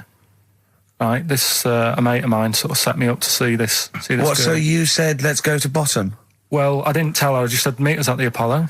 I bet she was over the moon, wasn't she? Met her there. I said right. Romantic. Going to see some middle-aged men run round in pants. Brilliant. Well, it's good. It's one of them things that afterwards you've got something to talk about, haven't you, and stuff. Yeah. So was it a good gig? Yeah, it was all right. Sort of bought some April fruits and that at the start of the night. Yeah. I think she liked that. And then we watched Bottom. Then afterwards had a bit of a chat. And then... You didn't see her again, I take it? I would have done, right, because she was all right looking and everything. Yeah. But when we were chatting, she said she had a problem with a marrow and that. She what? She had a problem with a marrow. She had a problem with her marrow? Yeah. You mean her bone marrow? Yeah. Oh, I thought you meant she had one stuck of her fanny. No, just a... Thanks for that, Rick. That's an image I can't get out of my head. No, I wondered what... Oh, I see, a marrow. I thought you meant a marrow. Her marrow. And is that serious, that? You see, I just was put off it because I thought... if you I think it's more serious than a problem with a marrow. Yeah, I mean... With a marrow and that. It's an idea if you're bored with butt plugs. I love it. I love it. Everything he says is like someone from Kes. It was just that thing that... because you didn't want to go out with a girl who might be ill in some way. Well, yeah, I thought, what's the point in spending time with her, spending money on her and stuff, and then she's going to die on me? Oh! No, but seriously. God! No, but I'm just... see, this is what annoys me. Oh, you asked me to be honest, but I'm just saying, what's the point in me getting upset and stuff? No, but it's not the... It was the... One thing is that what's the point in spending money on her if she's going to die anyway? You've got to realise that's not a normal thing to say. No, but what's the point in getting to really knowing someone and thinking, oh, she's really nice, I want to spend my life with her? It's good that she told me when she did. Carl! What, during Bottom? This is the most amazing thing you've ever said. Steve, don't you understand what I'm saying? But no, because what? Well, firstly, it's the assumption that she's going to drop dead, and you're going to think, well, I just bought her some April fruits. I don't know what it means when you got a problem with a marrow and that, but she looked pretty serious when she was talking about it. So I was like, oh. Christ almighty! I don't understand what's so bad about it. Play a record. I'll tell you. I'll explain to her during the break. Play a record. Libertines? Yeah. If you're morally objectionable, why not email ricky.gervais@xfm.co.uk. It's okay, he's an idiot. True. Modest Chambers, Kings of Leon on XFM 104.9. I'm Ricky Gervais, with me, Steve Merchant and Karl Pilkington. Steve, yes. I want to talk to you. I think it was, might have been Wednesday night. I was in the pub. Phone goes. And Karl goes, "You watching that thing about parasites?" Right. I went, "No, I'm out." He went, "Oh, fella with a maggot in his head." Fella with a maggot in his head? Yeah. And they go, "Oh, no, he's pulling it out now." Oh, God. I said, "Well, I'll get it. I said, "Yeah, see you later." About 5 minutes later, I get a message on my phone. Beep, beep. I look at it. It just says, "Oh, no, there's a fella with his fish up his cock now." There's a fella with a fish up his cock? Yeah. Right. Okay. Do you want to explain that, Carl? Is it one of those little ones that swim up if you're having a slash in the Amazon? Yeah. Yeah. That's weird, isn't it? But it was still like stuff like that. It started off with What does the fish do when it gets in there? Just sits there. Why? Well, what else can it do? No, but why does it go up there? Don't know. I didn't listen to that bit. There's a bit. It started off with a fella who had a bit of meat and got a tapeworm inside him. Yeah. And he grew it for however long, and then it came out at the end. It was about 7 foot long. On purpose? Yeah, he did it on purpose. Yeah, for the programme, right? I think probably slimming, isn't it? Well, I was thinking that could you're a fan of Waller. Could he purposely have about 8 of them? What, Rick Waller? Yeah, it's a good idea. Because they were saying how they eat, a lot of stuff when they're in you. They just eat. Well, they take enough so you don't die, nor do they. Yeah, but I mean, you've got to keep taking them out, haven't you? Because you'll still have the same weight because it's got to go somewhere. So you'll have them in you. What you got to do is let them eat your meal and then take them out. Do you think worm watchers will catch on? Yeah. So anyway, so that happened, right? And then there was a woman with a maggot in her head. A woman with a maggot in her head? Yeah, she went on holiday, it got in there somehow. And stowaway. It it was massive. And the thing is, she had a hole in her head, and she's there being interviewed with the doctor, and you can see it just sort of sticking its head out. Like, do you know when you see a cartoon with a maggot in an apple? Yeah. and it looks around like that. Yeah. Why didn't they just take it out there and then? I think they could have done, but the doctor's messing about. It's like, well, it's good for the show, isn't it? And they left it in there. Right, that's libelous. Well, that is libelous. But I found it weird. Why not just grab it? Wait. Because there must be a reason. There must be one of those medical reasons that you don't really know about, Carl. Right. And another bit. This was the best one, right? Grab it. Right. There's this fella, and he was on his bike, right, cycling to work or whatever, and he sort of sees this thing in the corner of his eye. Right? Literally in the corner of his eye. Or you mean he saw? He just said he saw in his peripheral vision. Okay, yeah. Thought, what's that? Yeah. So he thought, oh, doesn't matter, whatever. And he stops off at a cafe, right? Get a little scone, a tea or whatever. And he goes in there and he's sat down, and the waiter comes over. He says, "Yeah, what do you want?" He said, "I'll have a scone and a tea." He goes, "All right then." So he goes to get it, comes back. As he puts the tea and the scone down, his face is like, "What is that?" Right, like a look of frightenedness on his face, right? Drops the tea and legs it. So the fella's going, what? So he legs it after the bloke and goes, "What?" And he says, oh, "Something came out of your nose. That was massive." Sorry, something came out of the guy's This is all true because people would have watched it, so don't start saying it didn't but hang happen. on, I just need to clarify. The guy on the bike... I don't believe he ran away. I don't believe he legged it. I don't believe he had a look of frightenedness on his face, and I don't believe he said something massive came out your nose. And I don't even believe he had a cup of tea in the scone. These are the things that I think are embellished. But who had something coming out of his nose? Was it the guy serving the scone? The one who was on the bike who ordered the scone. Yeah, but what was it? Came out of his nose. Yeah, what was it? Came out of his nose. Right. So he goes home and he thinks, I've got to sort this out because it's not good and that. So he But what? No, it was out of his nose. So you mean it poked out of his nose? It didn't come out. It just said hello and then it was like the maggot in the head. Yeah, he just popped his head out, had a look around and went back in. Why did the bloke drop the tea and run? Well, it's weird, isn't it? All right, so he goes home. He goes home and he goes, oh, God, you know. So he sits in front of the mirror and he's sat there waiting. This thing comes out. Again, sort of looks round, goes back in again. So he goes, oh. No scones. Right? No, so he goes, I've got to sort this out. He goes to the doctors, says to the doctor, I've got something up my nose. It just keeps coming out and having a look round, going back in. Didn't say that. The doctor's like, oh, I haven't heard of that before. Right? Didn't say that. So sat there. He does it again. The doctor looks, frightened again. Runs away? Yeah. He's got a look of frightenedness on his face. He had a look of medical frightenedness. He dropped his stethoscope and legged it. No, he said, I know what it was. So what? So you got a leech up your nose. He had a leech about that long. What's radio? Well, how long's that? 4 inches. 4 inches coming out of his nose. Next time it stuck its head out, he grabbed it, pulled it out. That's horrible, though, isn't it? Isn't it? Can I just remind people, just let people know, when Karl was saying it was about that long and Ricky said 4 inches, he was using his fingers. Oh, yeah, he didn't have his... No. There's nothing else there. The feather out, no. So he had a leech up his nose. How did he get a leech up his nose? Don't know, again, I'm not that bothered about that bit. All the footage and stuff. Oh, play a record. Brilliant programme. Yeah. It's just the same. He just sees that. He gets fast. He doesn't read on. His education is just sound bites and self-embellishment in his own head. Yeah. Well, it's like he gets all his news from Ananova and he just reads the headline. Yeah. And he just doesn't bother reading it. But he considers that education.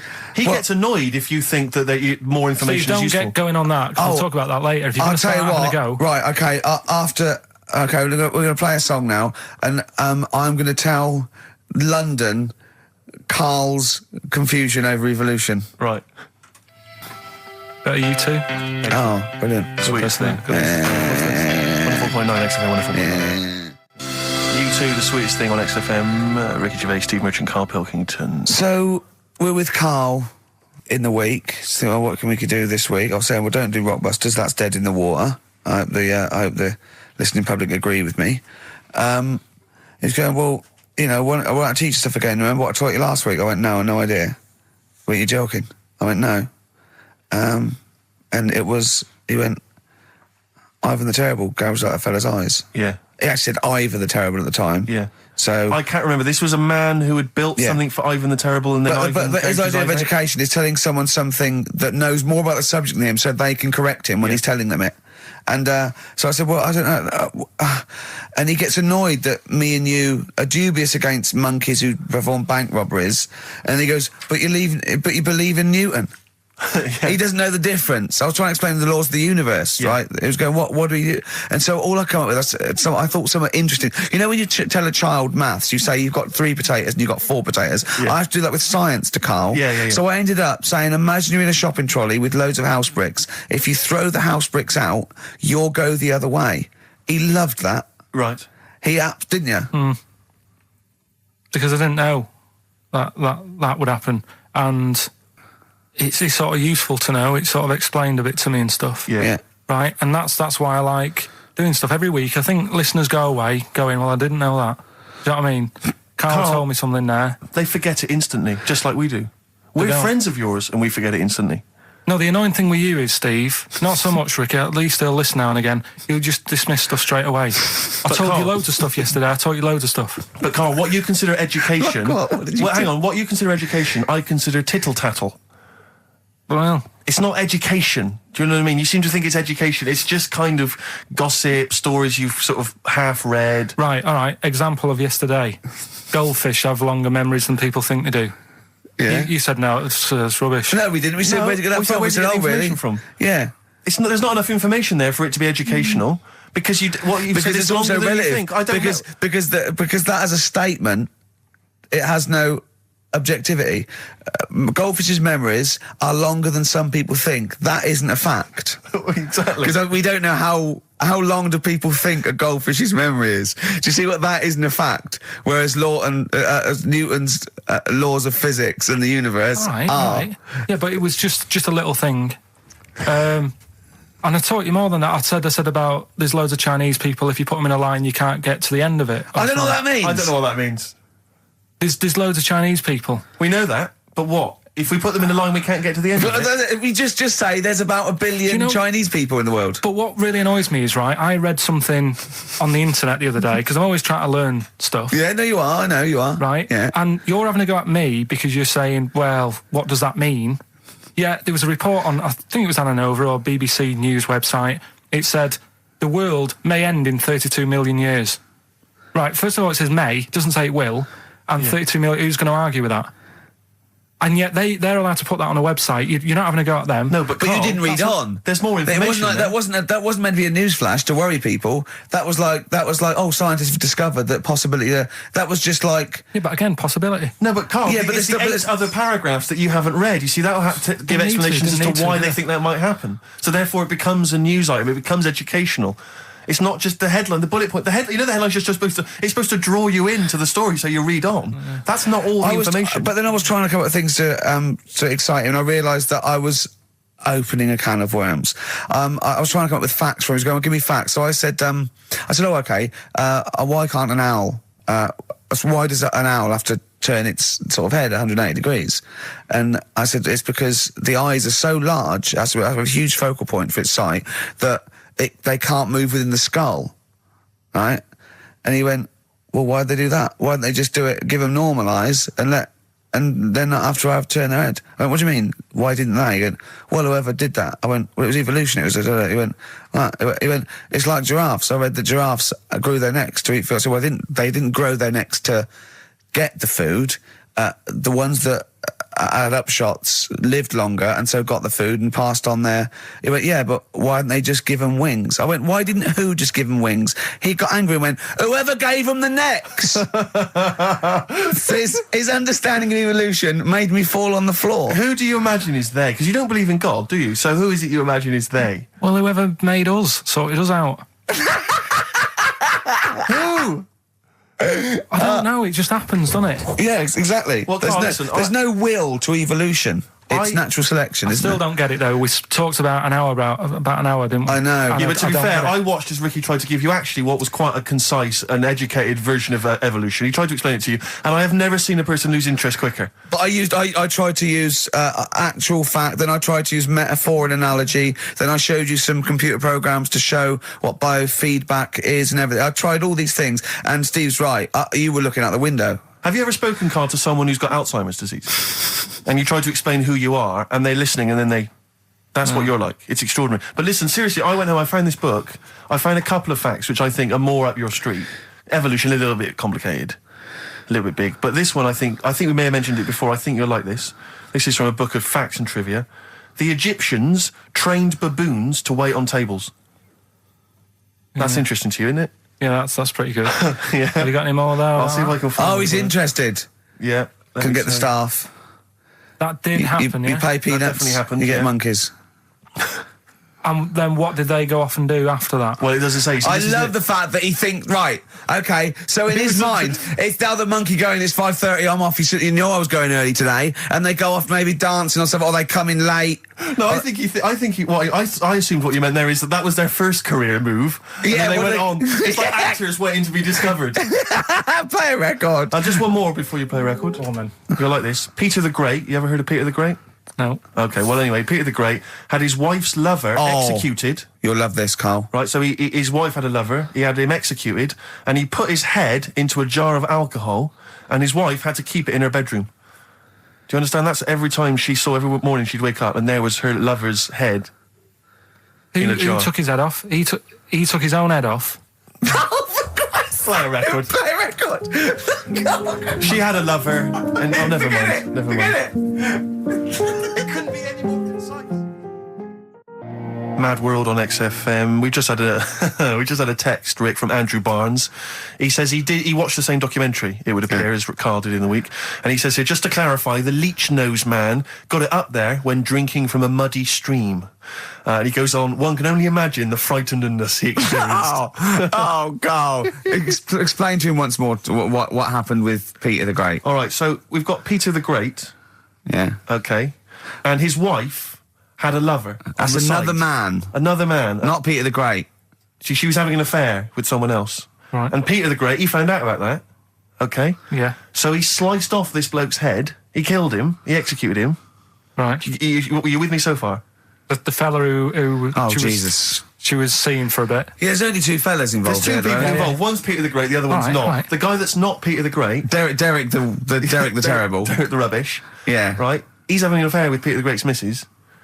So Peter the Great slices off his head, puts it inside a jar of alcohol to preserve it, and puts it in his wife's bedroom. So every morning she wakes up, she sees her dead lover's head. You'd have thought he wouldn't have wanted to remember, wouldn't you? Oh. Best bury the head so she don't remember. Well, it was a reminder so as not to put it about. And did it work? Oh, I don't know. I love that. Again, that to me is an amazing thing to do. And you go, did it work? I mean, you've got quite an interesting mind, actually. I mean, you are, in some ways, really, really bright and intelligent. I love the way you think. You're one of the cleverest blokes in some ways that I know. Hello, it says I've got common sense. Well, yeah. And that's more important than knowing about, But it's what you really it's like you follow the subplot, which is quite an interesting thing. Do you know what I mean? It's like you tell you a story, you'll always pick up on something that I didn't even think was an important bit. It's like you're looking out of the window all the time. So what's important about that head thing? What do you mean? The head in a jar. It's a grotesque thing to do. It shows ego, power, cruelty, and revenge. Although I think it probably did work because he is called Peter the Great. Yeah. So you'd assume he got it right. Yeah. I don't see how you can query that. That's the sort of facts you give us. You see now you're on the other side of the fence, and you've got questions just like we've always got questions. No, but in Carl's thing, it would have been. Turns out. Some weird happened, right? And he was still alive. Yeah. And so she was still having sex with body. And his head was watching. Yeah. And Peter the Great didn't even know. See how he's perked up? I understand what you're saying. Now I've learned some other stuff, so I'll see if I can educate you a bit before 3. But I want to know, I'll tell you what education I want. I want to know what sort of things I can buy this weekend. Butt plugs? No. Have you got any adverts? Oh, yeah. XFM. It's My Life, and no doubt on XFM, their version of the Talk Love it. song. Love it. You've enjoyed that, Rip? Yeah, on XFM 104.9. Right, Karl. This is where he shines. This is what Karl gets Mondays off for. Yeah. Okay, Karl, what is it? You want to explain this? It's the bit when I'm in a film and sort of edit me into it, so I'm like an actor in a major film. Yeah. We've done Kes, we've done One Flew Over the Cuckoo's Nest, Shining, stuff like that. Mm-hmm. This week, it's A Few Good Men. Brilliant film. With Jack Nicholson and that. Yeah. So you listen to this, and we'll give the question later on, probably. Let's give it after this. All right. Yeah, we'll give it after we've heard the clip. I haven't really got one sorted, but I'll think of one whilst it's on. So have a listen to this, take everything in, and then the question at the end. So it's a scene where it's the court case. Yeah. All right? All right. All rise. Call your witness. Yeah, he's just coming now. All right, Jack. Colonel. What? I'd appreciate if he would address me as Colonel or Sir. I believe I've earned it. Defense counsel will address the witness as Colonel or Sir. All right. All right, Colonel. Bit smart today with all the army stuff on. You ever served in an infantry unit, son? Nah. Brother did. He was in the army. Got kicked out though, because he went for a packet of fags in a tank. Weird that, isn't it? No, it's not. It's tragic. I wouldn't say it's tragic. I'll show you something tragic. I always carry this book around with me. I always show it to people. It's got like the top 50 weird people in the world in it, right? It's all sorts of weird stuff in it. Look at this one here. It's a fella, right? He's got 2 heads. And the weird thing is, right, is the top 50 weird people in the world. He's at number 50, he's got 2 heads. Right? Makes you wonder what's going to be at number 1, doesn't it? Are these really the questions that I was called here to answer? No, but look at it. Imagine if you were his mate. You wouldn't get a word in edgeways, would you? If you maybe didn't have any friends. Probably right, they say, don't they? They say 2's company, 3's a crowd, so...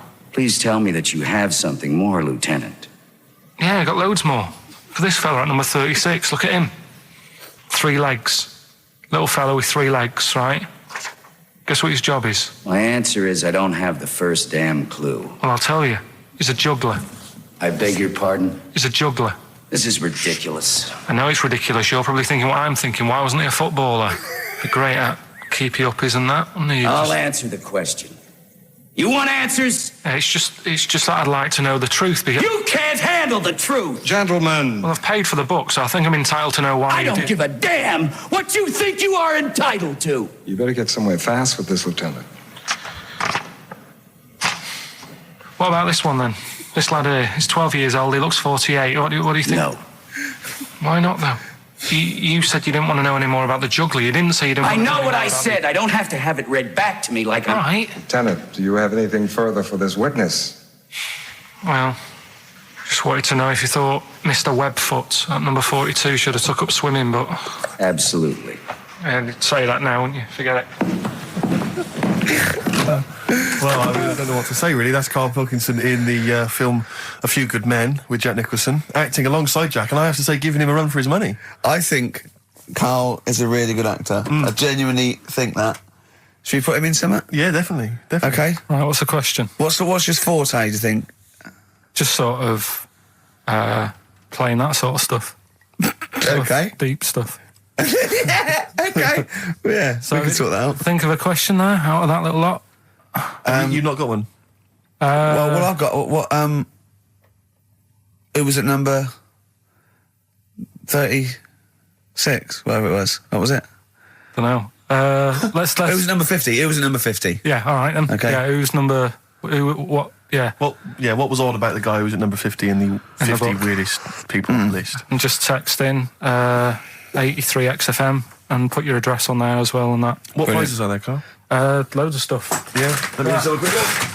Oh, that's actually not bad. There's Lord of the Rings on there. Michael Palin's Around the World in 80 Days. If you've not had a chance to see that yet, it's been repeated about 80 times. Look Around You, which is an excellent show. That's it's funny. brilliant. I've seen that. There's some other good stuff. That's not too bad. And also the relatively poor stand-up DVD, Ricky Gervais's live Animals show, which is mediocre. Can't give him away. Yeah. All right. And you can win all those prizes if you can answer which question again? Who was the fella who was at number 50 in my book? What was up with him? Excellent. Right, so let's got to play Thorns. some Thorns. Yeah? It's the most beautiful track. I can't get enough of this. You'll love it. You'll love this. Carl, come on, what's the matter with you? Oh, Thorns. that's No Blue Sky. Beautiful, isn't it? And that great track. it's all right. Yeah. Just had an email. Yeah. That woman who opened the Office script could have her head cut off. Apparently, when a letter is posted, it becomes the property of the Queen until it reaches the person it was meant for. By opening it, she's committed treason and could be killed. I don't know if you're familiar with this story, Carl, are you? Go on.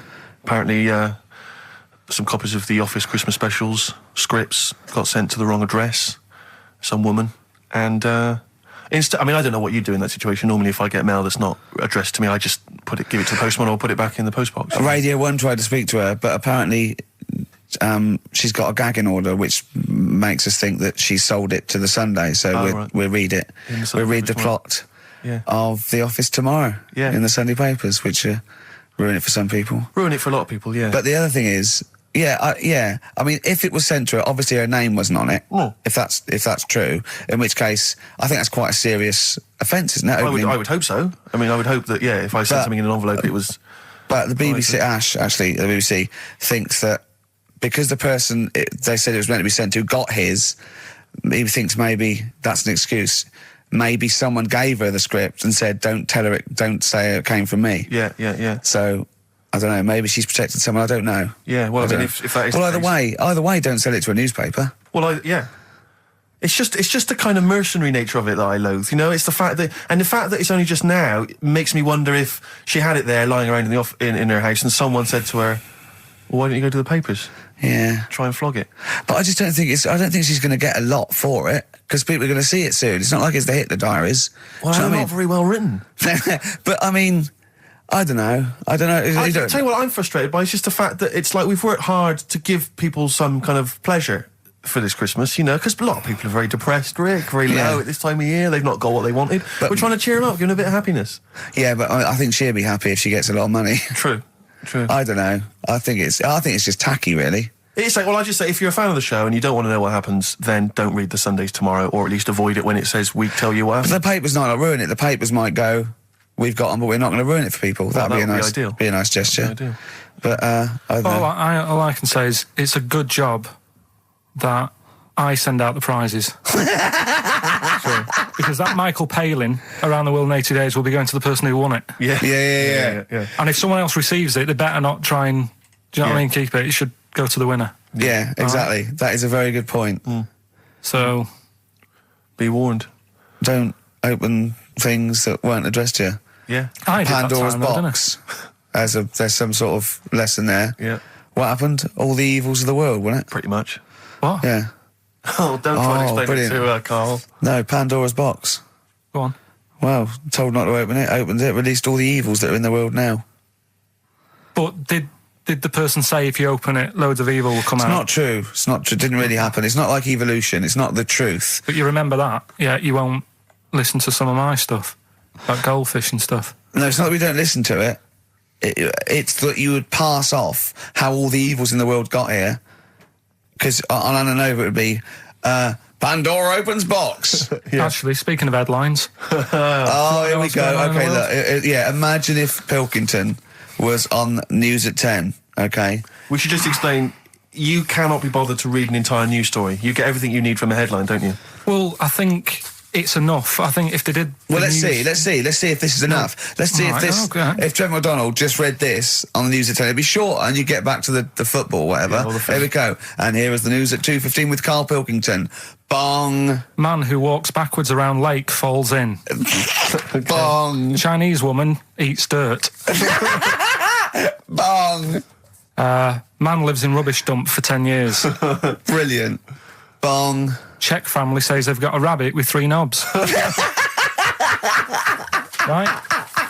Right. Done. Sorry, can you just read a little bit more of the Czech family with 3 knobs?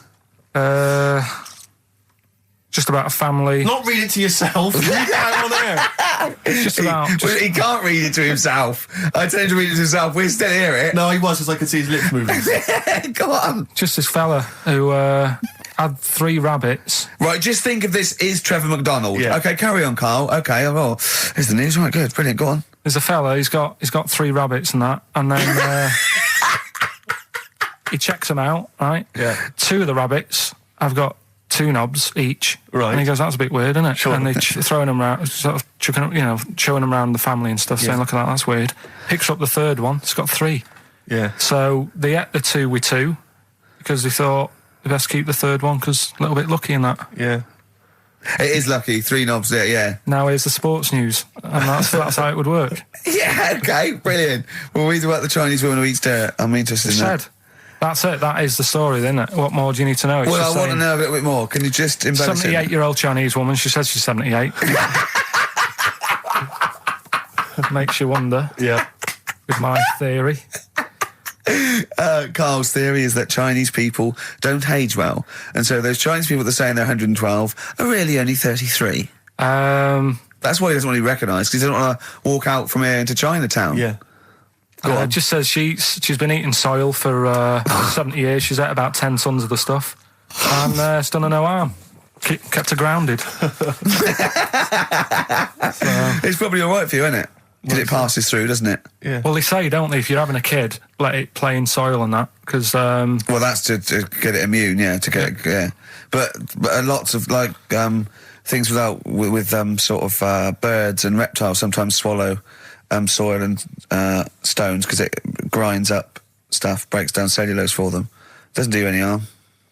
All right, then. One more fact from this book for you, Carl. Apparently, officially, the Second World War is not over. It's not actually over because there's never been an official treaty signed between Germany and Russia. So it's still going on. Interesting or not? Not as good as the monkey one and the woman who eats dirt. And the Peter the Great and that. Sure.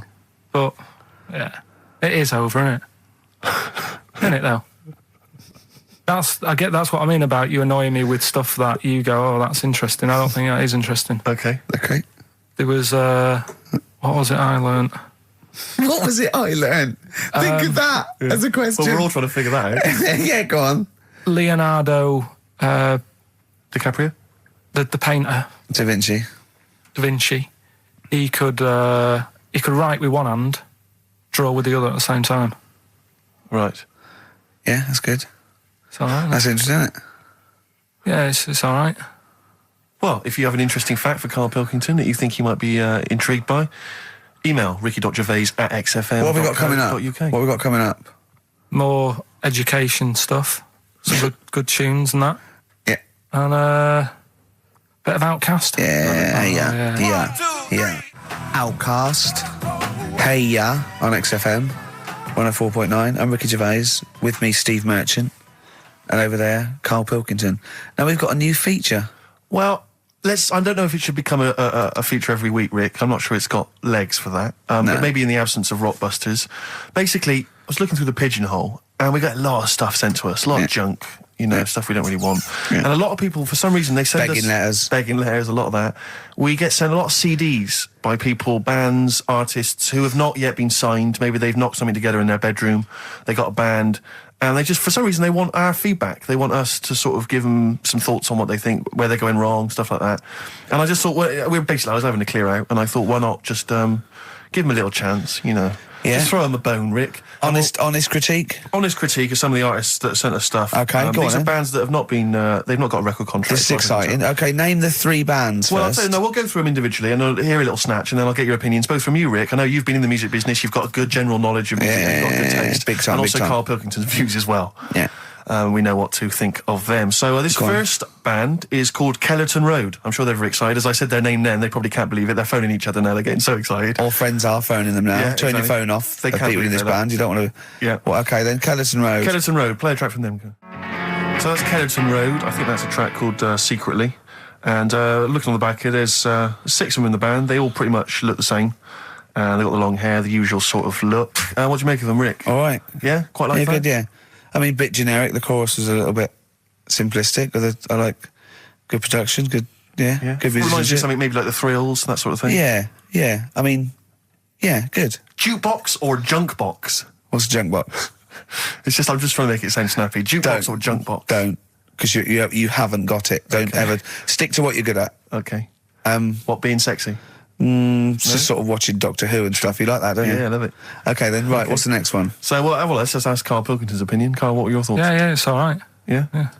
That's it, is it? Yep. Is that why you're no longer right for the enemy? Go on. So what's this next one you've got for us then, Karl? Toffee. Toffee? It's called Born Depressed. Oh, dear. Brilliant. Is it about you? I quite like that. Yeah? I sort of a bit glammy, bit underground. Yeah. What do you make of the name, Toffee? I don't like the name. It's not great, is it? No, but I quite like that track. Quite like the track. I'm just looking at the CD, they've made it themselves, and basically the band feature on there completely nude. Oh. What do you... Well, we know what we think of that. What do you think of that, Karl? I'm happy with that. Let's have a look, though. Have a look there. Well, that's no point, is it? There's quite a lot of blokes and there's one naked lady. Just having a look, though, Yeah. What are you looking at the blokes? What are you looking at? Why are you looking at the blokes? Knob. Just having a look. But you look at their knob. I can see by the way your eyes are looking. I'm looking at the woman's knob, though. Well, she won't be happy with that. No, that's a bloke, Karl. Yeah, that's where you've been going wrong. Yeah, that's the woman. Yeah. Yeah, that's what I was looking at, that one. The woman's knob, so that's all right. Yeah, good. So Rick, hit parade or shit parade? I don't know if it's going to be... I don't think it's going to be a hit yet, because I haven't got backup, but I think we're looking more about whether they get... A record deal. Do you think they deserve one? Yeah, thumbs up for both of them. Okay, excellent. Well done. All right, well done. Karl, play the last one then. What did you make of it? Sorry, we didn't ask your opinion. We weren't interested. Like to see him on CD UK. Just like that on the CD cover. Okay, okay. And this last act, I think, is this right? Picture Centre? Yeah. Picture Centre. Picture Centre. My favourite. You like that? Yeah, that's my favourite out of all of them. Good, there's a bit of Amy Mann in there. A little bit Cocteau Twins. Yeah, no, really good. I really like, really good, really intriguing, that. Karl Pilkington? Yeah, it's all right. If you didn't like it, what would you say?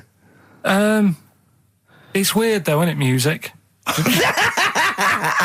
No, do you know what I mean? It's like, it depends what you're doing. Do you know what I mean? That's all right. If you're just having a game of crib or whatever, it's just on in the background.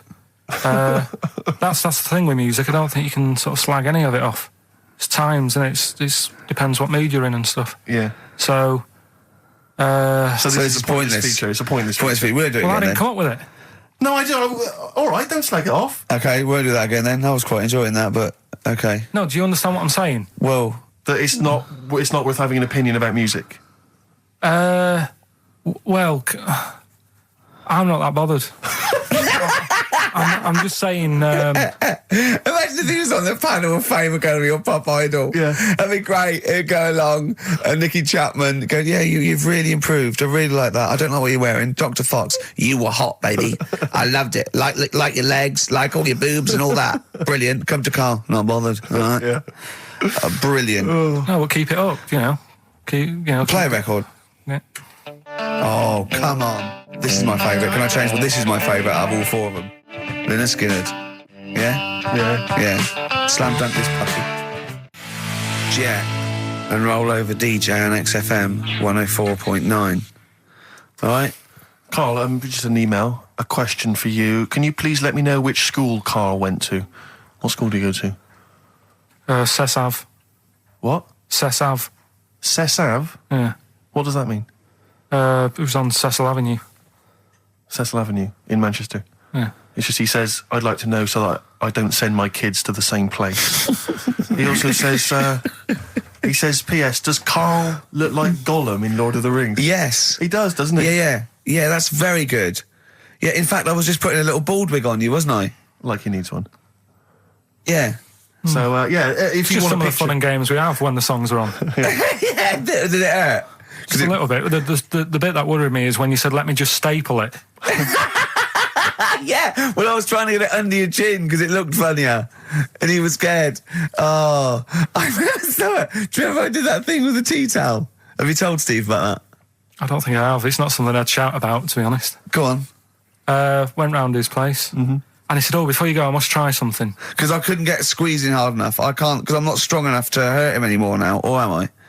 I think I can take it a bit more than I could at the start. Yeah, so I wanted to squeeze his head more. So what did I do? So he said, just hang on, I've got a tea towel. He brought a tea towel in now. I need something sort of long and thin.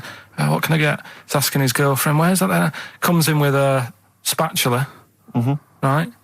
He puts the tea towel on my head and manages to sort of put the spatula in and turn it round so that the tea towel is tightening on my head. Yeah.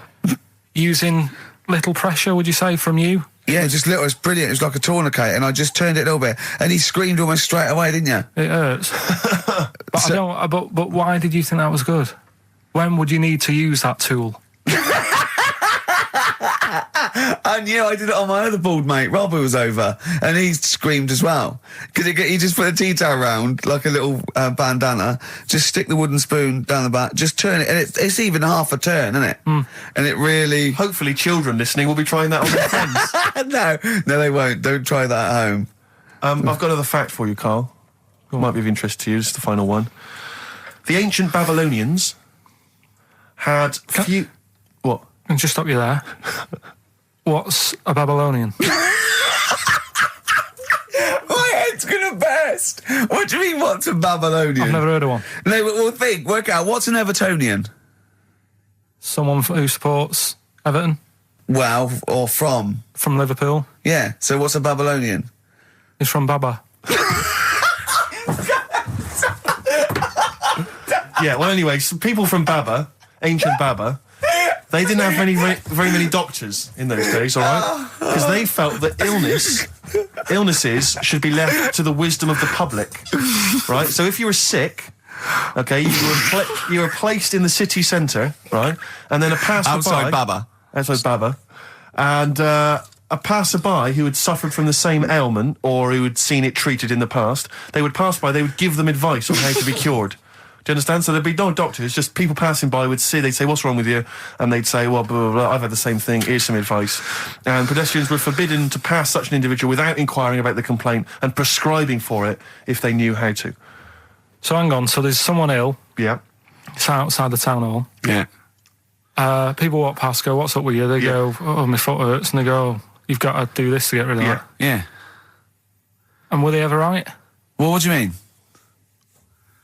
Were they ever right? Well, how do we know? What are you telling me? What? What have you just told me? What am I meant to take from that?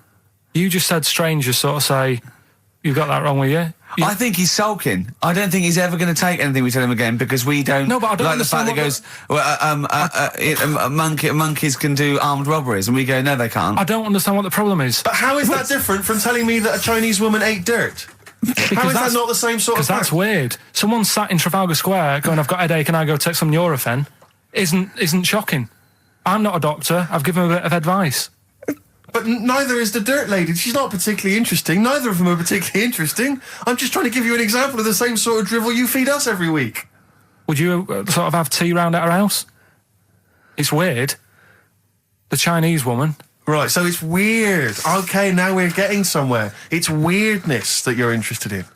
See, I thought that you were actually interested in sort of interesting sort of stuff. But if it's weird, it helps. If it's weird, it helps. Yeah, I mean, it doesn't have to be major news. The other day there was something about this fella who I think he wanted to be an actor, right? And he was trying all his life to be an actor. Couldn't get a gig anywhere, right?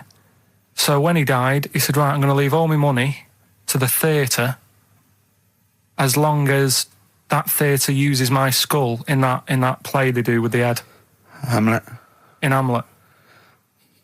So that's that sort of news, and it's weird. Right. What money did he have if he'd been struggling actor? He had some money in that. What did he do? I don't know. Oh, that's what I'm interested in, what he did. Yeah, that's what me and Steve. Yeah, that's what me and Steve are interested in, what he did, how he earned his money. So, because you were going to educate us this week with some interesting facts. Oh, yeah, come on then. Is that it, or have you got more? Well, that's weird. But that's not educational. You didn't give me his name, you didn't give me when, you didn't give me what theatre. No, but also to take from it. Do you know what I mean? If people listening and go, well, I'm a bit like that, it's like if you've got to be dead and have your skull on stage, that isn't the job for you. That's what I'm saying. If it takes that much, give it up, do something else. Right? What else have I taught you? I don't know. You haven't taught us, so you've never taught me anything. See, we'll just have to sort of... What, agree to disagree? Right. I don't know what you can sort of learn from this. Go on then. 7 Up, the drink. Yeah. Right. We're actually on air now, aren't we? Yeah, this is right, it. Okay. This is it, baby. This is a radio show that we're paid Forget for. That, then. Forget no, come on, 7 Up. It's not really... Not important. It's not interesting. More Go important. on, no, come on then. The little red dot, that's above the 7 on the can. Do you know, it says 7 Up and there's a little red dot. Yeah. That red dot's there because the creator of it was an albino and he had red eyes. And he had that little thing there as his little trademark. Is that true? It's true. That's quite interesting. Right then. So that's what I'm saying. It's not that important, but it's interesting. If it's true, that's interesting. It isn't. It's true and it's interesting. Okay, that's good. You know, Coke used to contain real cocaine. So well, they used to be medicines, didn't they? Tonics, yeah. No, they were medicines. I read that tomato ketchup and Coca-Cola started off as medicines. Probably not a medicine, probably more of a tonic, because it probably a pick-me-up, wasn't it? If I had Coke in it and caffeine and sugar, and same as ketchup, probably lots of vitamin C and lots of sugar, it was probably more of a tonic. It wasn't really a medicine. They didn't say, cancer, have this on your chips. It's some HP. Wasn't a medicine, it was... Well, it was, kind of. All right, okay, let's agree to disagree on that particular one. Okay, all right, yeah. Is that it, Carl? What else? You've Any other facts? this week. You've given us the 7-Up thing, okay. I've told you about the goldfish. Not really, but yeah. You didn't tell us anything about goldfish. This is your fact, right? You know what? Goldfish might have longer memories than some people think. That's not a fact. That under no circumstances would imagine Magnus Magnuson saying, what animals might have longer memories than most people think? This is goldfish correct. Imagine that as a question. How is that a fact? If you ever have children, are you going to educate them with this kind of drivel? Is this how you're going to raise your kids? So their minds just pump full of this That'd be my rubbish? job. I'd keep them interested with stuff like that. Right. Yeah. Suzanne does the proper stuff. Yeah. So you agree there is some proper stuff? Yeah, but I wouldn't make him do it. I'd just sort of leave the book there, and then if he read it, I'd go, that's good. That is... What book would you think? What, the 50th freakiest people ever to be born? Give him that to start with. What would you tell me your favourite was? The little fella who was playing the keyboard? That or the three-legged fella. Yeah, okay. So he's learnt that. That's the first day at school. What would you teach him the second day at school? I don't know, because... Why do owls have to turn 180 degrees to look the other way? Because they've got big eyes. Yeah, and what's that mean? What do you mean, what's it mean? Can I just... I don't think you should have children. Well, Suzanne's always saying, she'd like to hear tiny feet running around the flat stuff. Yeah. I just said, let's get a little midget cleaner. Right, haven't got long. We better give the winner. We got monkey news coming up. We haven't really got any monkey news. What do you mean? What do you mean? There's nothing going on, seriously. What do you mean? The last few weeks I've kept telling you. No, right. This really annoys me when you say there's nothing going on, because you call it monkey news, but it's not monkey news. You have stories, dubious stories. But shut up a minute. About it's always chimps, which annoys me. You call it monkey because they're apes, right? And it's often from the 18th century, so it's not news anyway. So don't tell me there's no monkey news what I'm this saying week. Is, if there's monkey news worth doing, I'll know about it. And there isn't anything, so let's leave it. Right, okay, you are going to give me some monkey news, right, I tell you, I'm telling you, you are going to give me some monkey news, or we're not leaving. Right, well, my mum sent me some. Right. I got a little letter from her doing the usual sort of stuff, telling me what she'd been up to and that. It was a little thing about somewhere in Lincolnshire or something. Right, good. Do a bit of monkey throwing. God, what do you mean? Because some fella got attacked by one once. And sort of to remember him, on this certain day, they go, oh, it was today, wasn't it? And that fella got attacked by a little monkey and that. And the, something about chucking monkeys about. That's horrible. I don't know if they're real. I think it's just like to remember. All right. But that's the only sort of stuff that's knocking about out there. But it's not. That's not. I've got my mum and dad on it, looking all the time. For stuff. There must be more monkey news than that. There isn't nothing. I mean, there's bits and pieces. There was a bit about Donna Rare, how when she has a kid, she's going to let a gorilla look after it for a week or something. But apart from that, it's dead out there. Well, I don't know what that means. She's well, that's it. Apparently, well, it's not true. She's not going to let a gorilla look after a child. No, it is. Apparently, a fella works with them or something, and this is rubbish. It's not rubbish. How can she let a gorilla look after a baby for a week? Well, forget it. Sorry, have you ever heard her speak? Can I just give you a little fact here? Someone's emailed in for you, Carl. They've sent an interesting fact for you. I think you're going to be interested in this. Don't read it on the email. Let me read it for you. I think you'll be excited. An interesting fact from Carl. That's from Toby. He says, Attila the Hun punished some fella who annoyed him by cutting off his arms and legs. You'll love this. And stitching his arms back where his legs should be. And vice versa. Look at his face. Look at a little smile that's just cracked on his lips. That is the kind of fact you've been waiting for all day, isn't it? So go on, again, so... Attila the Hun, right? Some guy he didn't like. He cut off his arms and his legs, and he stitched his legs on where his arms should be, and his arms where his legs should be. Look at him looking at his body, trying to picture it. Yeah. I'll let it sink in for a little while, then I'll ruin it for him. Carl, what are you thinking? I'm just picturing it. Right, he would have died. It would have been tokenistic. There's no way that person could have lived through it. So it was just for Attila the Hun's fun. He probably put him on a stick outside his gate or something. There's no way in those days that he could have gone through complete limb amputation and... So would he have wore a jumper for pants? Who's the winner of the competition? From Walthamstow, it's Joe Ogden. Well done, Joe. You got the correct answer, which was what? The fella with two heads at number 50. Number 50. Is that it? Are we off? Yeah, that's it. Yeah. All right. Cheers. More of the same drivel next week. Bye. Bye. Since you've been gone on Rainbow, since we've been gone, Steve, what's been going on, mate? Well, so much has happened, hasn't it, in the world? Politics and stuff. There's been an election and the like. I'm Ricky Gervais. With me, Steve Merchant, and our producer. I say producer. Karl Pilkington. All right. Yeah, very good. We've been away for a while. I think the last show we did was January 2004. Yeah. Yeah. And nothing's changed. Nothing's changed whatsoever. Nothing's been mended. I'm pretty sure I threw that away in the bin before I left. Yeah, there are some of your old bacon rinds from that sandwich. yeah. The spare ribs on the floor. Yeah, nothing's changed at all. Oh, no, that's not true. The listenership's changed. It went down slightly, didn't it, on the last radio? Well, I don't know. I don't know. Is that what happened? Did it go down slightly, Carl? A little bit, I think. I don't think XFM gets new listeners because I think what happens is, because the reason it goes down just very slightly each time is that their old listeners die. Yeah. Definitely. Old Cure fans dying of... Yeah, smack addictions. Gout. Yeah. But anyway, I haven't listened to this station for a year and a half, so that's increased by 1, which is probably quite a high percentage. Exactly. I suppose my question, to you, Rick, would be, why now? Why have you come back now? I was a bit bored of sitting at home. Okay. Yeah. Because we're just here for 6 weeks. 6 weeks. Well, we're standing in for Adam and Joe, aren't we? Yeah. Yeah. How the tables have turned. I remember when they were standing in for us, but...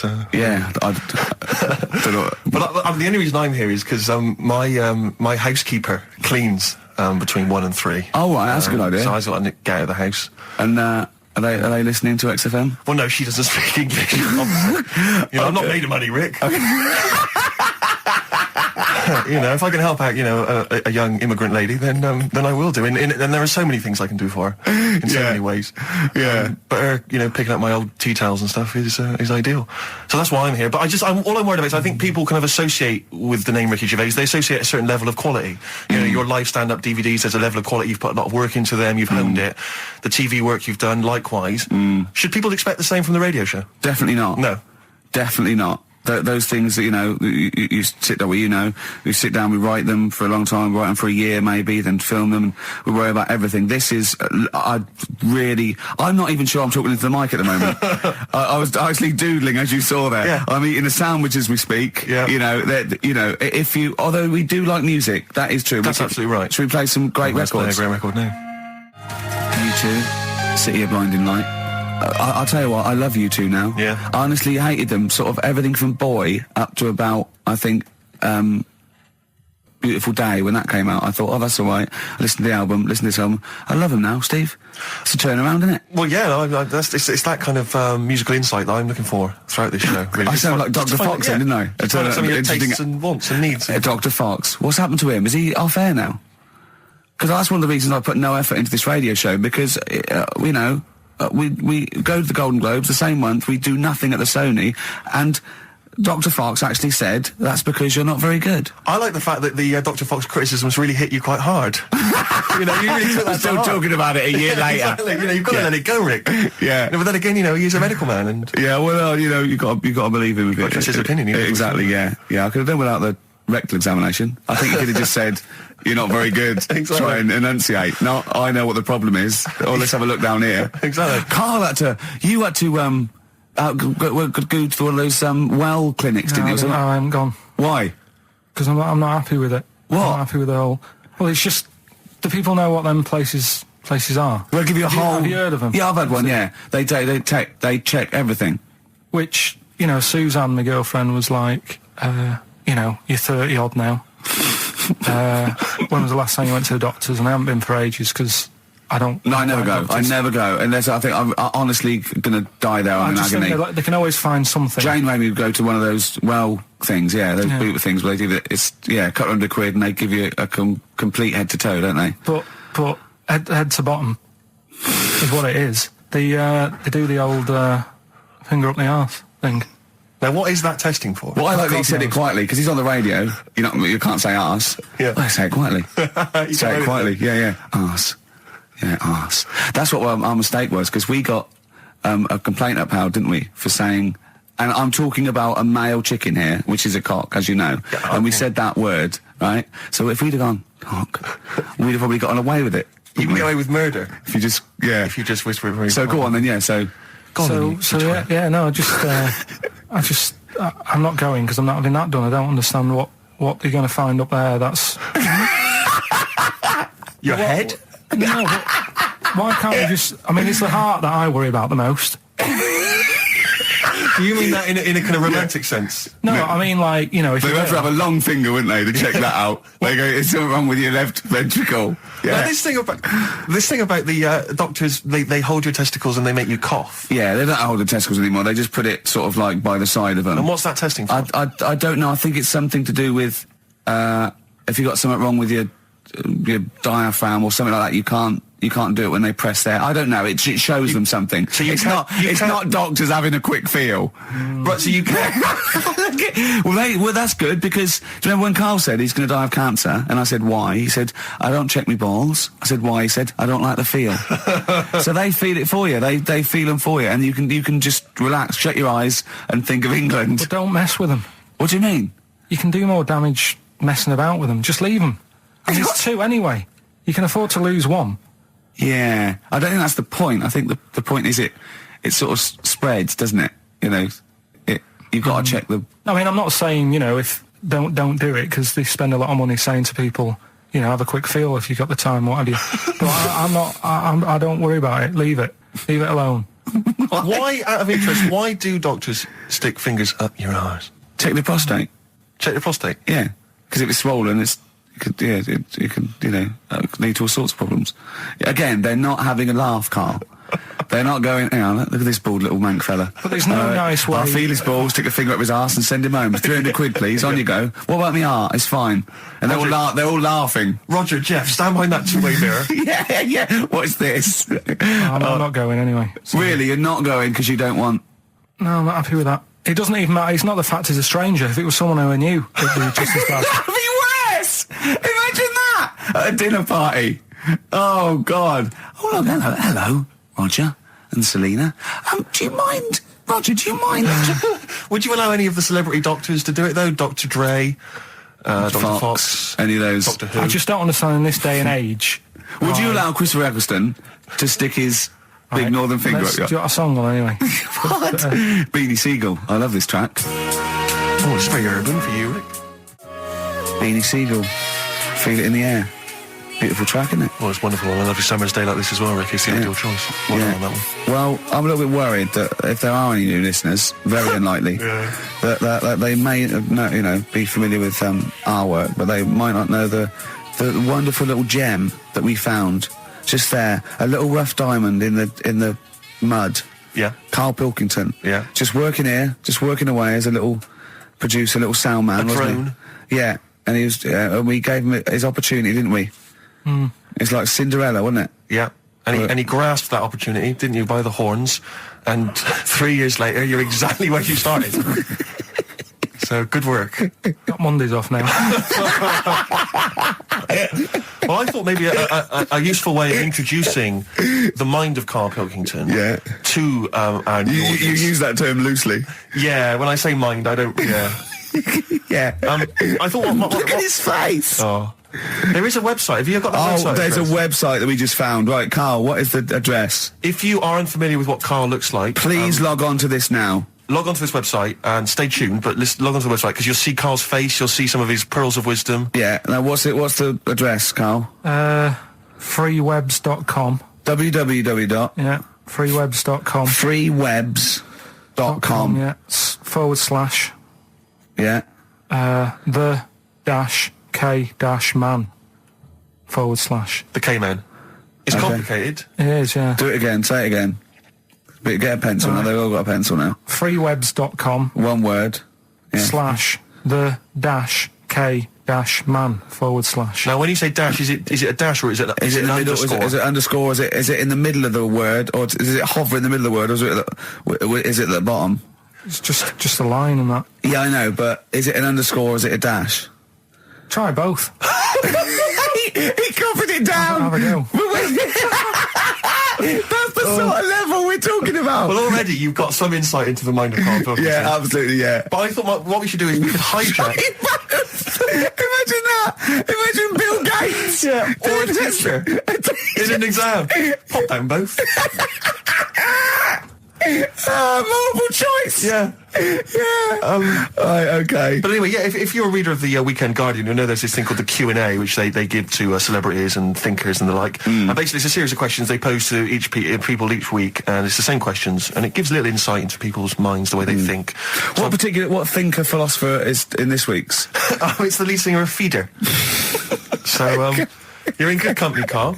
No, I like Feeder. No, fine. I love Feeder. So, Karl, I'm just going to fire a couple of these questions at you. We'll maybe drop them in throughout the course of the show, just to try and get a sense of who you are. So, here's the first question. All right, you got your thinking head on? Go on. You Wurzel. What is your idea of perfect happiness? What, for me, or...? Already? No, Ronnie Corbett. No, but what do you mean, like, what will make me happy, or for everyone to be happy? No, what would make you happy? Maybe that's the answer. Your idea of perfect happiness is everyone being happy. I don't know. What would make you totally... Unlikely, Rick. I imagine it's a 24-hour monkey channel on, like, the sky. Yeah. Okay, go on. A never-ending popsicle. Go on. I don't think I've had it yet where I'm, like, really, really happy with anything. Carl, I've never seen you really happy, no. No, but... when have you been at your happiest? Probably, I like sort of fish fingers, potato cakes and beans for tea. Yeah. And you're not. Yeah. Right, well, let's move on. We'll come back to that one. Let's move on. I don't think you're aiming high enough for... Well, what would your answer be for that? When are you happy? What would make you happy? I wouldn't have I'd have fish fingers, but I probably wouldn't have the potato cakes. Yeah. I'd have fish fingers and beans. See, I'm not a huge fan of the beans. Really? So your idea of perfect happiness is probably just fish fingers, is it? Just the fish fingers. Okay, good. All right, second question. What is your greatest fear, Karl? Going to the doctors. So presumably ill health and mortality. That's how you do it, you just see. the doctors. No, I don't. Any particular doctor? I don't want to live forever either. No, I just want no. good innings. I just want to get to about 80, 83, 84. Specific! So specific! Yeah, okay. Which living person do you most admire?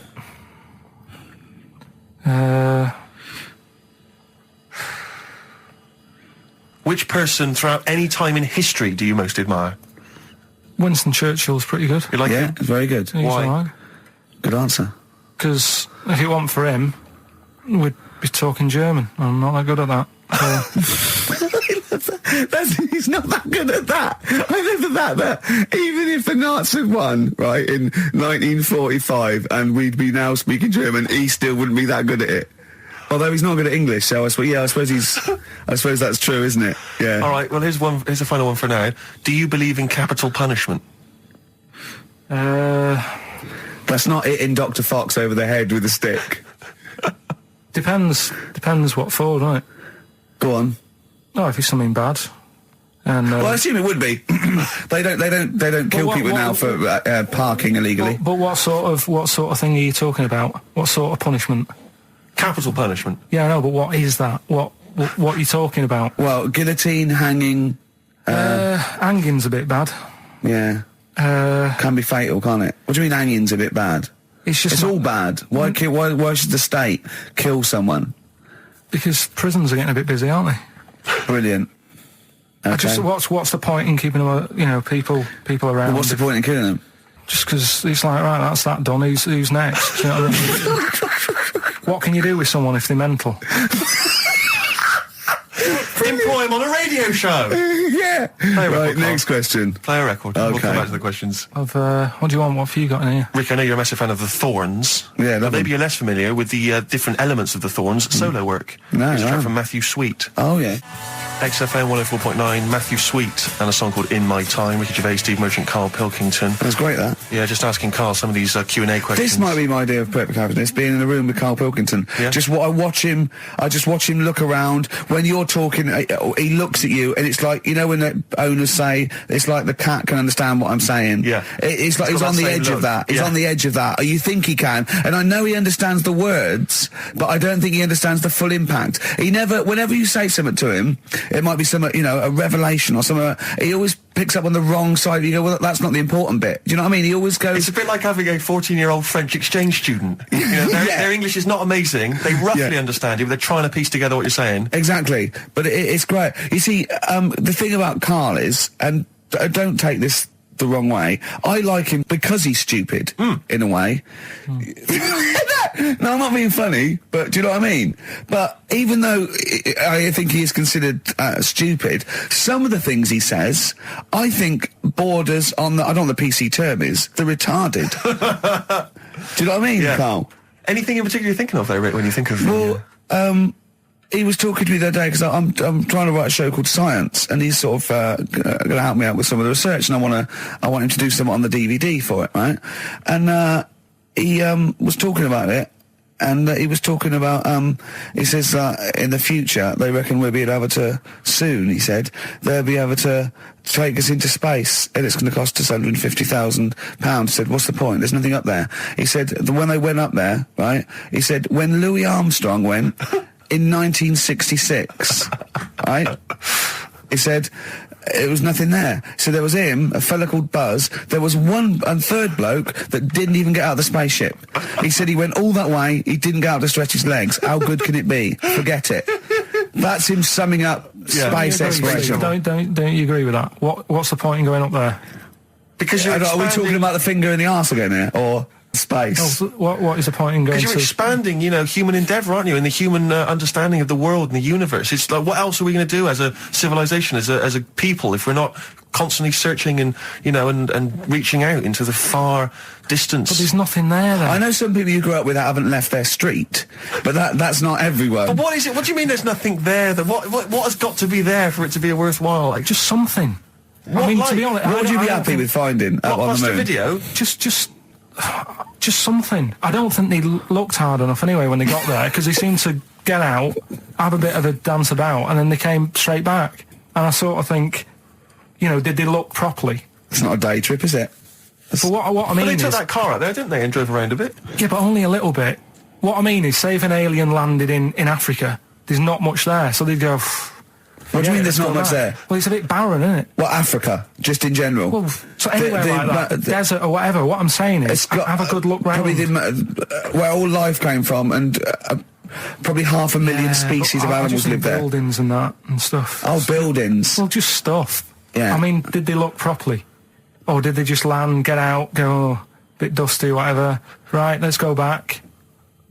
I just think it's a bit pointless. Especially when we haven't done everything there is to do here. I mean, well, I don't know, but I'm sure there is stuff that needs sorting out. Well, I know the place that there's no medical man has been in this room. Yeah. There's definitely an unexplored cavern sitting right in front. All right, Steve. Would you go to the moon if someone said there's a space? He doesn't march at a concert because he's scared his glasses to fall off. Of course he wouldn't go to the moon. They'd spin him round in training, his glasses would come off, and that'll be it. He'd feel sick. My worry is I'm not sure would I be able to wear him under the helmet? Imagine him! Like I went paintballing once, and I had to wear the glasses underneath the mask, and of course it was a bit hot weather, it was awful, it was steamed up in there. It's terrible, I couldn't see anything, I got shot straight away, I was out of the game, it was pointless. It cost me like £8. Yeah. You don't have to be that fit anyway, do you? You're only sort of sat there. Well, yeah, but what are you talking about? Think of G-force alone and weightlessness. Of course you've got to be... What? Yeah. I think when you said think of G-force, he thought of G4. The follow-up winners in Pop Idol. I could see it as his eyes glazed over. A couple more quick questions for you, Carl, just to try and get inside your mind. What is your greatest regret? Probably... I didn't do that well at school, did I? So I'm trying to learn stuff now. Yeah. Not mentally, but yeah. He reckons he's learned more in the last 3 months than he ever has in the rest of his life, reading a couple of science books I gave him. Well, that's impressive. We'll test you on that later on. Yeah. What keeps you awake at night? Well, I live in sort of central London, don't I? So it's brilliant traffic and that. I think they were thinking more of what fears have you got? What worries do you ponder the expansion of the universe? Do you worry about it? There's no point, is there? There's nothing I can do about it. So what, with you, it's the little Chinese fellow across the road? Just stuff that I've got to sort out. You know, any bills or anything. I don't worry about the world ending or anything. What's the point in that? It's true. That is true. I can't do anything about it. I always think that people with more sort of intelligence have the world on their shoulders because they're worrying about stuff that's miles away, whereas I'm like, you know, I'm happy if the sun's out, it's like, oh, it's a nice day. Yeah. I don't worry about wars and stuff going on because there's nothing I can do. What would you do if there was a war?